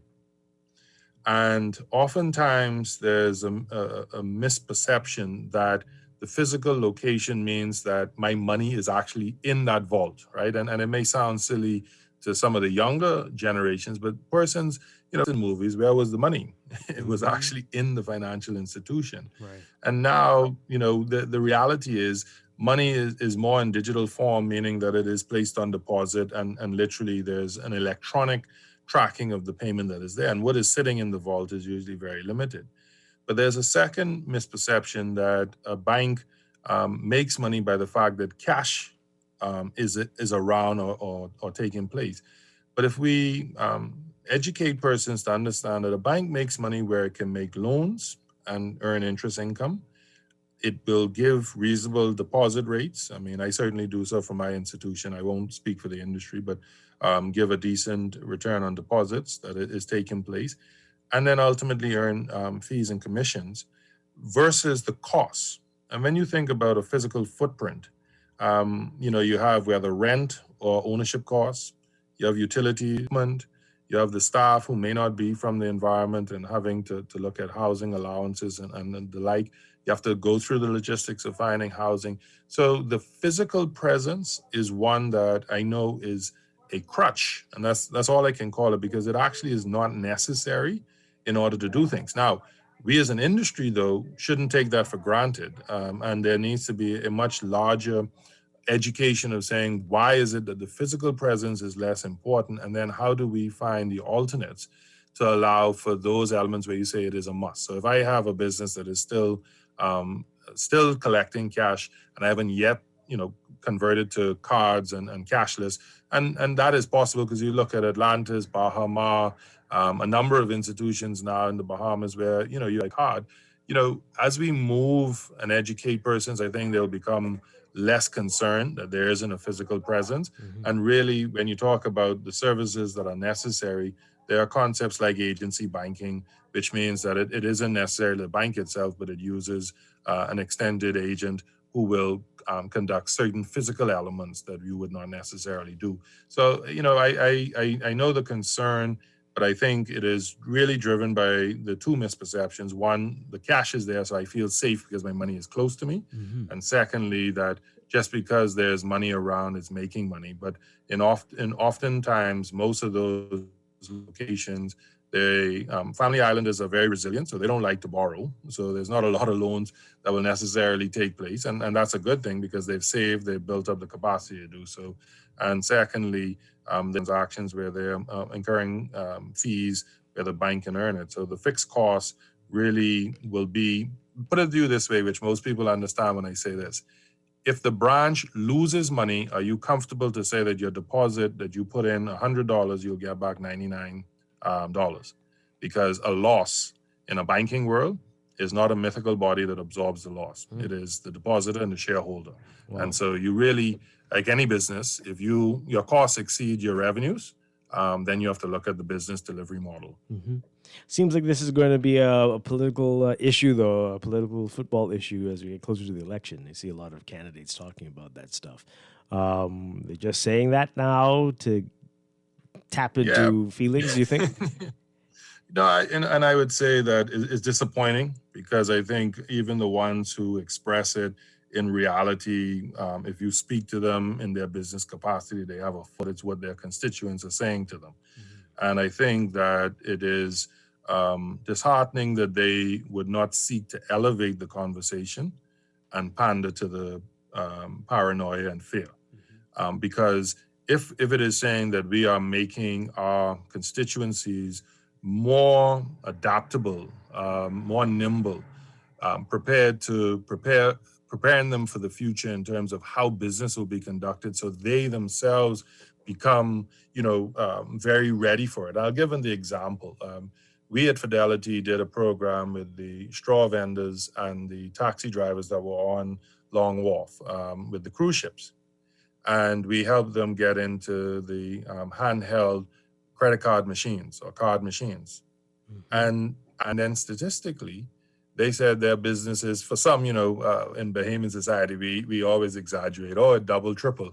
But in reality, we saw an increase of between 40 and 50% of what they were taking in because tourists who came off of the boat don't nowadays carry as much cash. Wow.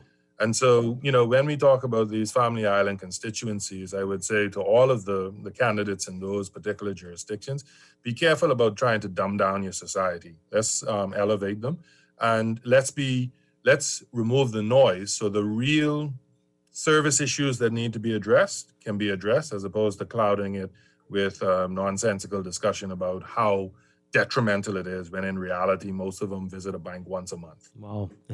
Interesting comments there. All right, so I guess by what you're saying, because I've noticed the number of the banks were making this big push before the pandemic to Saturday banking. It became a big thing. Everybody's offering it. But now, of course, it seems to have largely gone away. Are we not likely to see that anymore going forward? I think, people have to remember, like I said, the bank is not a mythical body, and it actually has its personnel to consider. And during the curfew times, the inability for children in schools for a long period of time, we also have to balance what is reasonable for staff, which days they need rest and downtime, and then in reality, what is the activity that is going to take place on the weekends. A lot of times that was branch activity. So if there's a push to digital elements, so you're now using online, you're now using your mobile app, the actual demand for weekend banking should decline because it's a part of the wider digital effort. And so, what I would say to you again, it goes to, what is necessary. And before, you did see a large number of persons who were working and had no ability to come into the banks during the week, needed the Saturday banking. With the various curfews, et cetera, people had greater flexibility, but now they've learned to do without a physical presence. And so, don't have it open for people just to socialize, because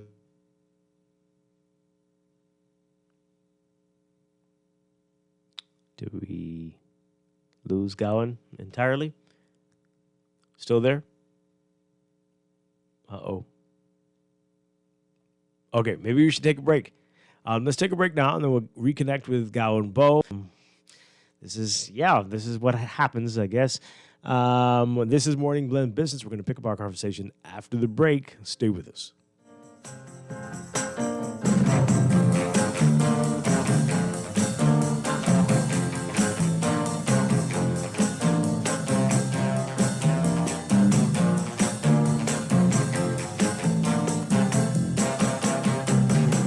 The best things in life are free, but you can give them to the birds and bees. I need fun. That's what I want. That's what I want. That's what I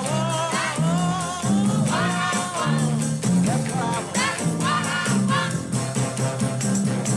Your love give me such a thrill, but your love don't pay my bills. I need You invest in your children, your home, and your community. But are you investing in your financial future? At CFAO, we specialize in investment management, mutual funds, and private wealth management. Our team of experts never stops helping you plan for tomorrow. Because tomorrow begins today.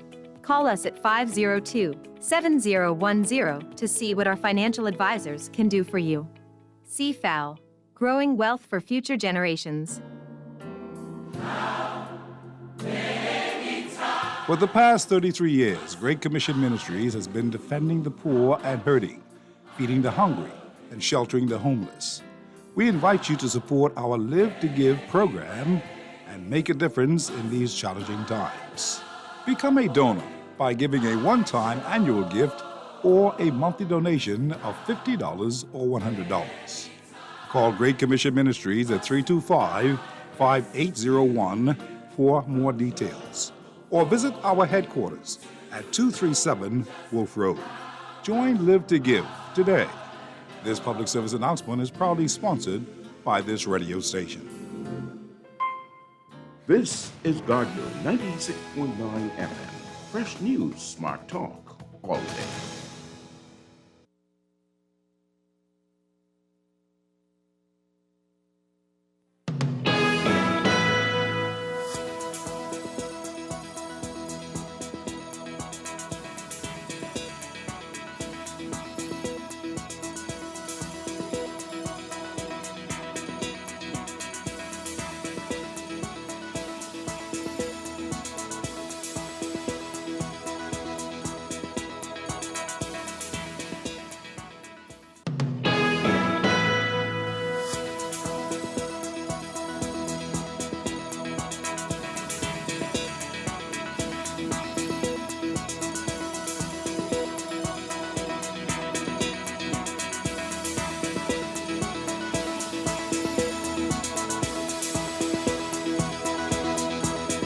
We've got your final look at weather for this morning. Here is what's happening. We've got a surface across the central Bahamas while high pressure builds over the islands. Beachgoers should be alert for possible rip currents along north and northeasterly shores. For today, forecast calls for partly mostly sunny, warm, and humid conditions with a passing shower in the northwest Bahamas. Fair mild conditions expected tonight.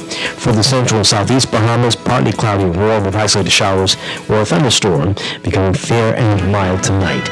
Sea swells expected in the northwest Bahamas. Small craft should exercise caution in swells in the central and southeastern islands. Another warm day in store. Highs getting up to around 84 Fahrenheit, 29 Celsius. Overnight lows now getting down to 66 Fahrenheit, 19 Celsius. In the extended outlook, wind speeds will increase as high pressure builds across the islands. So for Wednesday, that's going to mean partly to mostly sunny, warm, and humid conditions with a quick passing shower. Thursday, partly sunny, warm, and breezy with a quick passing shower. Fair and mild conditions at night. That's your morning blend weather check.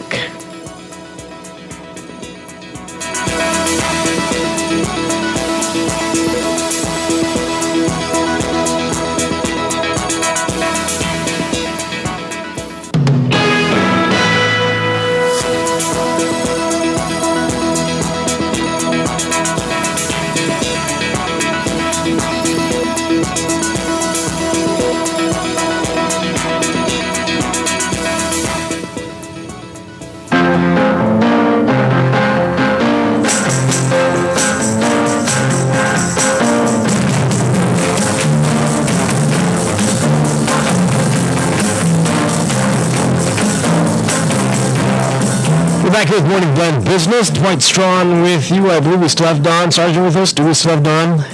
Yes? No? Okay. But we definitely have Gowan Bowe back with us from Fidelity Bank, talking about banking post-COVID. And I think we got disconnected when you were talking about Saturday banking, but basically don't expect this to come back much, even if... Not in the same level. I think, it's going to be required for us to base it on the need. And so I think that's a fair statement. Yeah. All right. So we've been hearing lots of different rumors, and rumors is what I call it because I don't know. But people are saying it seems like it's gotten harder to obtain credit from banks as a result since the pandemic hit.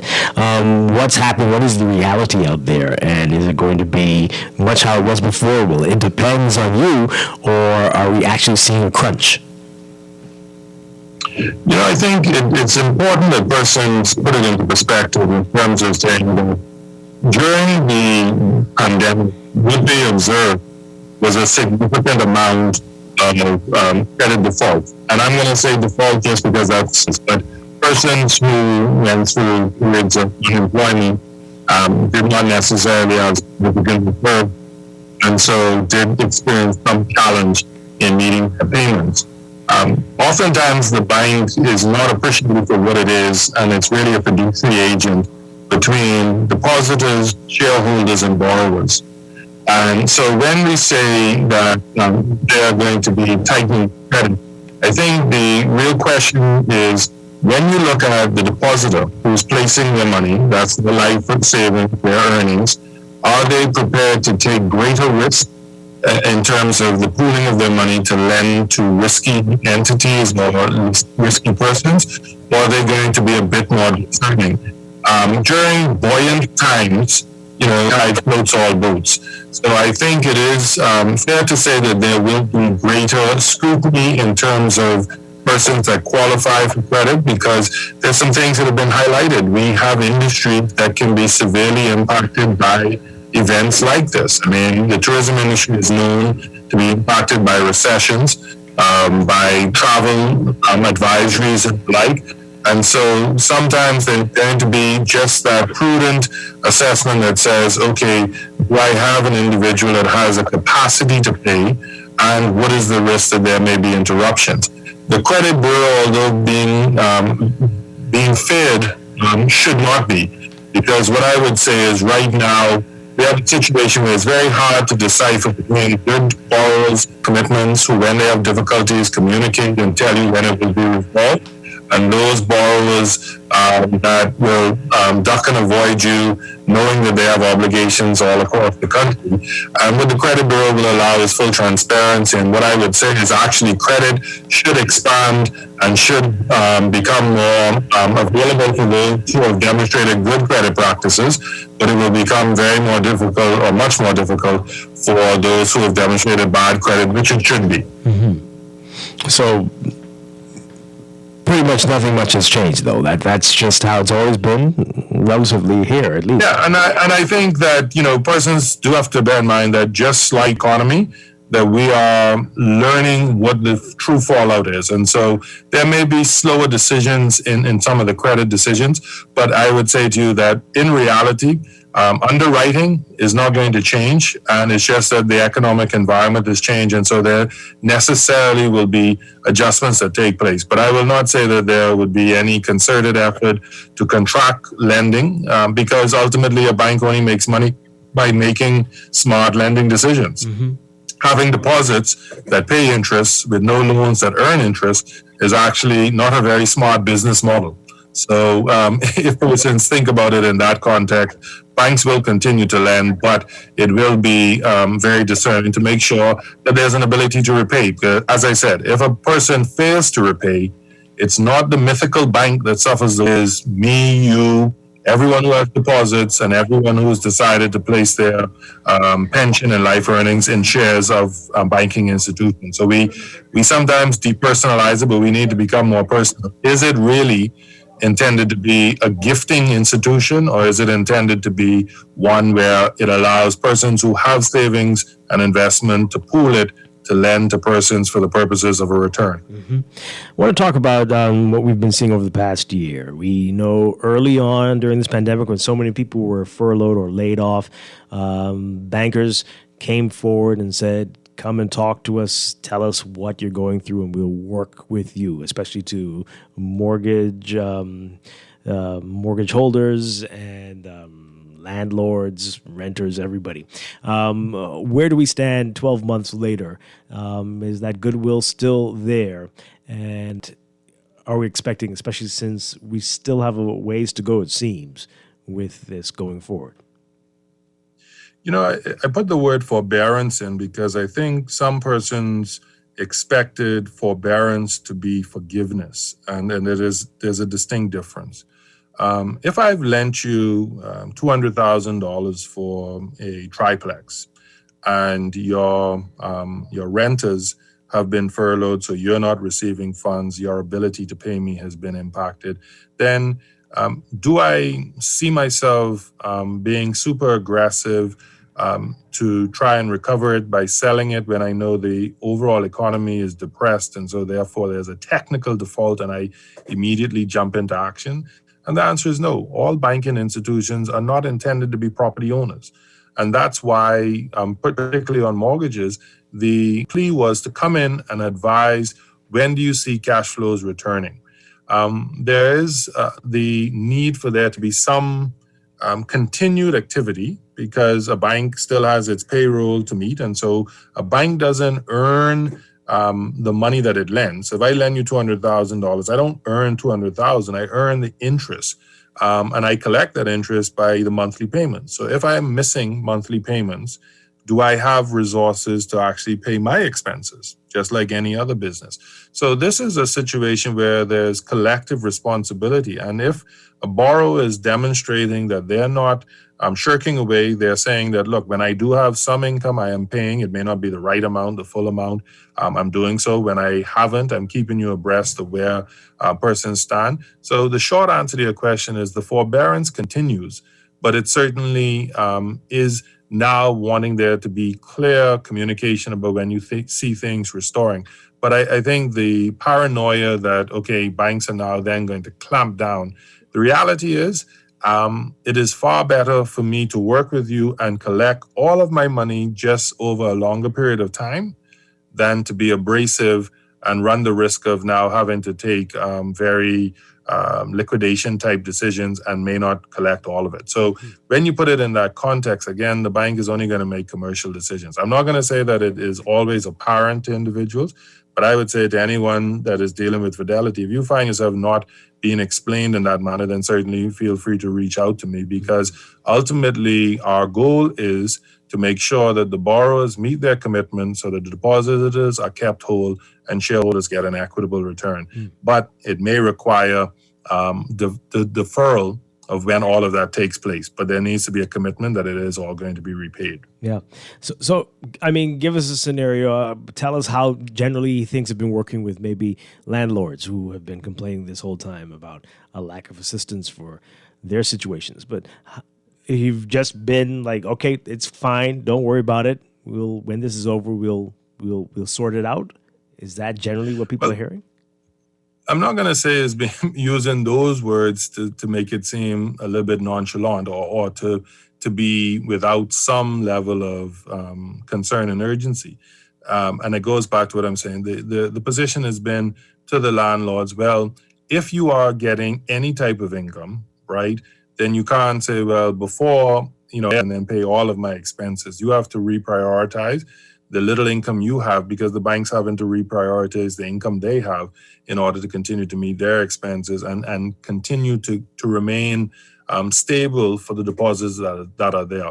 So the overall conversation has really been, okay, what is the nature of the persons who are the renters, and are you giving them forbearance? And if you're doing so and they're in the tourism industry, then, are they returning to work? And are you keeping us abreast of when things are happening? So we have an understanding of when this return to normal payments is going to take place. But as I said, we hear it and we saw it always with our grandparents and even before them. the ability to put something on it, like to say that there is a good faith action. If you don't have it, then yes, there is the element of saying we understand. And like I said, putting you into a state of, I'm going to say quasi-bankruptcy, because we don't have the more sophisticated or more modern laws in that regard, doesn't do me any good if there is light at the end of the tunnel. But I do need to be able to see that light. Mm-hmm. And for those, I mean, I find it hard to believe because I do experience bankers reaching out and talking to you. But for the people who are out there saying that they have had horrible interactions with the bankers during this period, bankers who've not been understanding at all and have really been getting on their case and threatening to take their property, what do you say to the people in those situations? I would say to them, ask to speak to the person as above. Because as it relates to the executive management team, there's a recognition that we have to navigate this in the best way possible for all stakeholders. And so there's sometimes, bear in mind that an individual who may not be an ultimate decision maker is saying, look, the message is, do not get me wrong, the message is we do need to recover our monies. But the way we go about it, and what I would say is ultimately, stay calm, don't act like for like and react in a combative manner and say, well, with all due respect, I would like to speak to someone that is in the overall decision-making capacity, because I am trying to articulate and maybe I'm not giving you to see my cash flows. Maybe I'm not doing it in the manner that you need, but please show me how I can do so that I can demonstrate to you that, one, I have the commitment to repay you. Two, I know that it is difficult times, and so I'm keeping you informed about it. And three, I'm going to communicate on how I will do so. Mm-hmm. And if you have all of those elements in hand, and it is not a shyster story, then if a banker is failing to do so, then that's an element of saying try to go more senior. And the central bank is speaking about the financial ombudsman, which is talking about business practices. And I think as long as persons don't confuse forbearance with forgiveness, if there is inappropriate behaviors and threats and those nature, then ultimately when that becomes up and running, there will be an avenue for you to raise that complaint. All right, we've got some, this one here. Why is it so difficult for banks here in the Bahamas to be able to integrate with cash apps like PayPal? Why can I not take my money from my PayPal balance and transfer it to my bank account? What I'll say, that's an institution by institution one. So let me not get too deep into trouble. And I'll just say at Fidelity, you're able to do so. And we've made sure that we have that interface. Okay. The answer to that is there has to be the interfaces that exist with the systems, but also the ability to address the compliance issues in terms of source of funds and the activity that is generating that. And sometimes that becomes more difficult. And there sometimes has to be a very clear business decision to say, well, if it is relatively small amounts, laundering or counter-terrorist financing, and I let it go through without the same level of scrutiny. But there are several factors. But like I said, that's institution by institution, and you really take it up with the various institutions and have that conversation. Well, okay. Another text here. Why don't commercial banks allow the account holder to name a beneficiary on their savings account? That's an interesting one that we have to think about in that regard. But there is a capacity to do so because you can name them as a joint holder on the account. Mm-hmm. If you stop and think about what a bank account is, it's fungible as opposed to a fixed asset that is left into an estate. So when I say I'm leaving the house, right, there's an ability for title to stay with me until it goes into an estate or probate. As it relates to bank accounts, because the person who has access to a debit card, the person who has the ability on online banking can move it, it's difficult to say that there is something fixed that you are leaving into the future. And so I say to persons who raise that, you can do so because the persons you intend to have access to the account can become joint holders. You don't have to give them, debit cards, and you don't have to give them all of the access rights, but they become, joint owners of an account with you. And that is the equivalent. But I've heard that, and that's something that is a wider legal matter that we have to look at. And it largely is because it's a fungible account. It moves, things change, and so therefore designating the beneficial ownership of it after your passing is a bit more difficult simply because it is not something that is fixed and we can't take responsibility for doing that. And it's not covered by your will? That wouldn't cover that? I'm missing something there. Your will does. I mean, we get that probate all the time. I think persons look at it, it has to go through probate. And I think the caller or the texter is saying it is sometimes a frustrating element because, the cash is right there. Okay. But it has to go through 6 months of probate. And why can't I just say, well, that's the beneficiary? But yes, it can be in your will. But like I said, you can avoid all of that because a joint account holder or a person who's named on the account as an account holder on the account immediately becomes the owner of that account on your passing. Right. We only have about 30, 40 seconds, but let me ask you, we've seen what we've been through this past year. It's been rough. And there's still some clouds out there, even though things are looking a little bit better than they were a few months ago. But is this the time to be making big ticket purchases? Is this the time to be seeking loans from banks? What do you say to somebody who wants to buy a home or wants to buy a new car? What do you say to them? I say that you have to be you at it in a very holistic manner. But I would say, yes, there's in a depressed environment, there's value purchases that exist. So would I advise that you make a luxury or frivolous spend? No. If you're looking as a young person who's remained employed or substantially employed, the housing market is going to have bargains that are there. The opportunity to invest, you're going to have persons that are going to have to bring things to market really at the lower prices. So you always want to buy low, sell high. And so the answer is not an easy yes or no, but I would say don't ever close your eyes out to opportunities to build wealth and grow upon it. But you have to understand your realities as of today. Right. So if you're saying that I want to build all of this wealth by using other people's money, that's probably not going to happen in this time. Oh boy. If you're saying that I built reserves, I have an opportunity to take advantage of some of the lower prices, then by all means, once you've done manner, I would encourage you to do so. Wow. Gallimbo, thank you so much. Always a pleasure talking with you. Appreciate it very much. Always a pleasure, Dwight. All right. Hopefully we'll talk again soon. Thanks again. Folks, that was Morning Blend Business for today. We'll be back tomorrow morning at 9 o'clock right after Morning Blend here on Guardian Radio 96.9. Dwight Strachan, have a great day. On the clock, coming up next with Aaron Green. You won't want to miss it.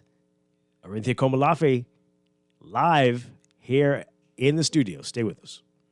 Wake up, it's a new day. Wake up, it's a new day.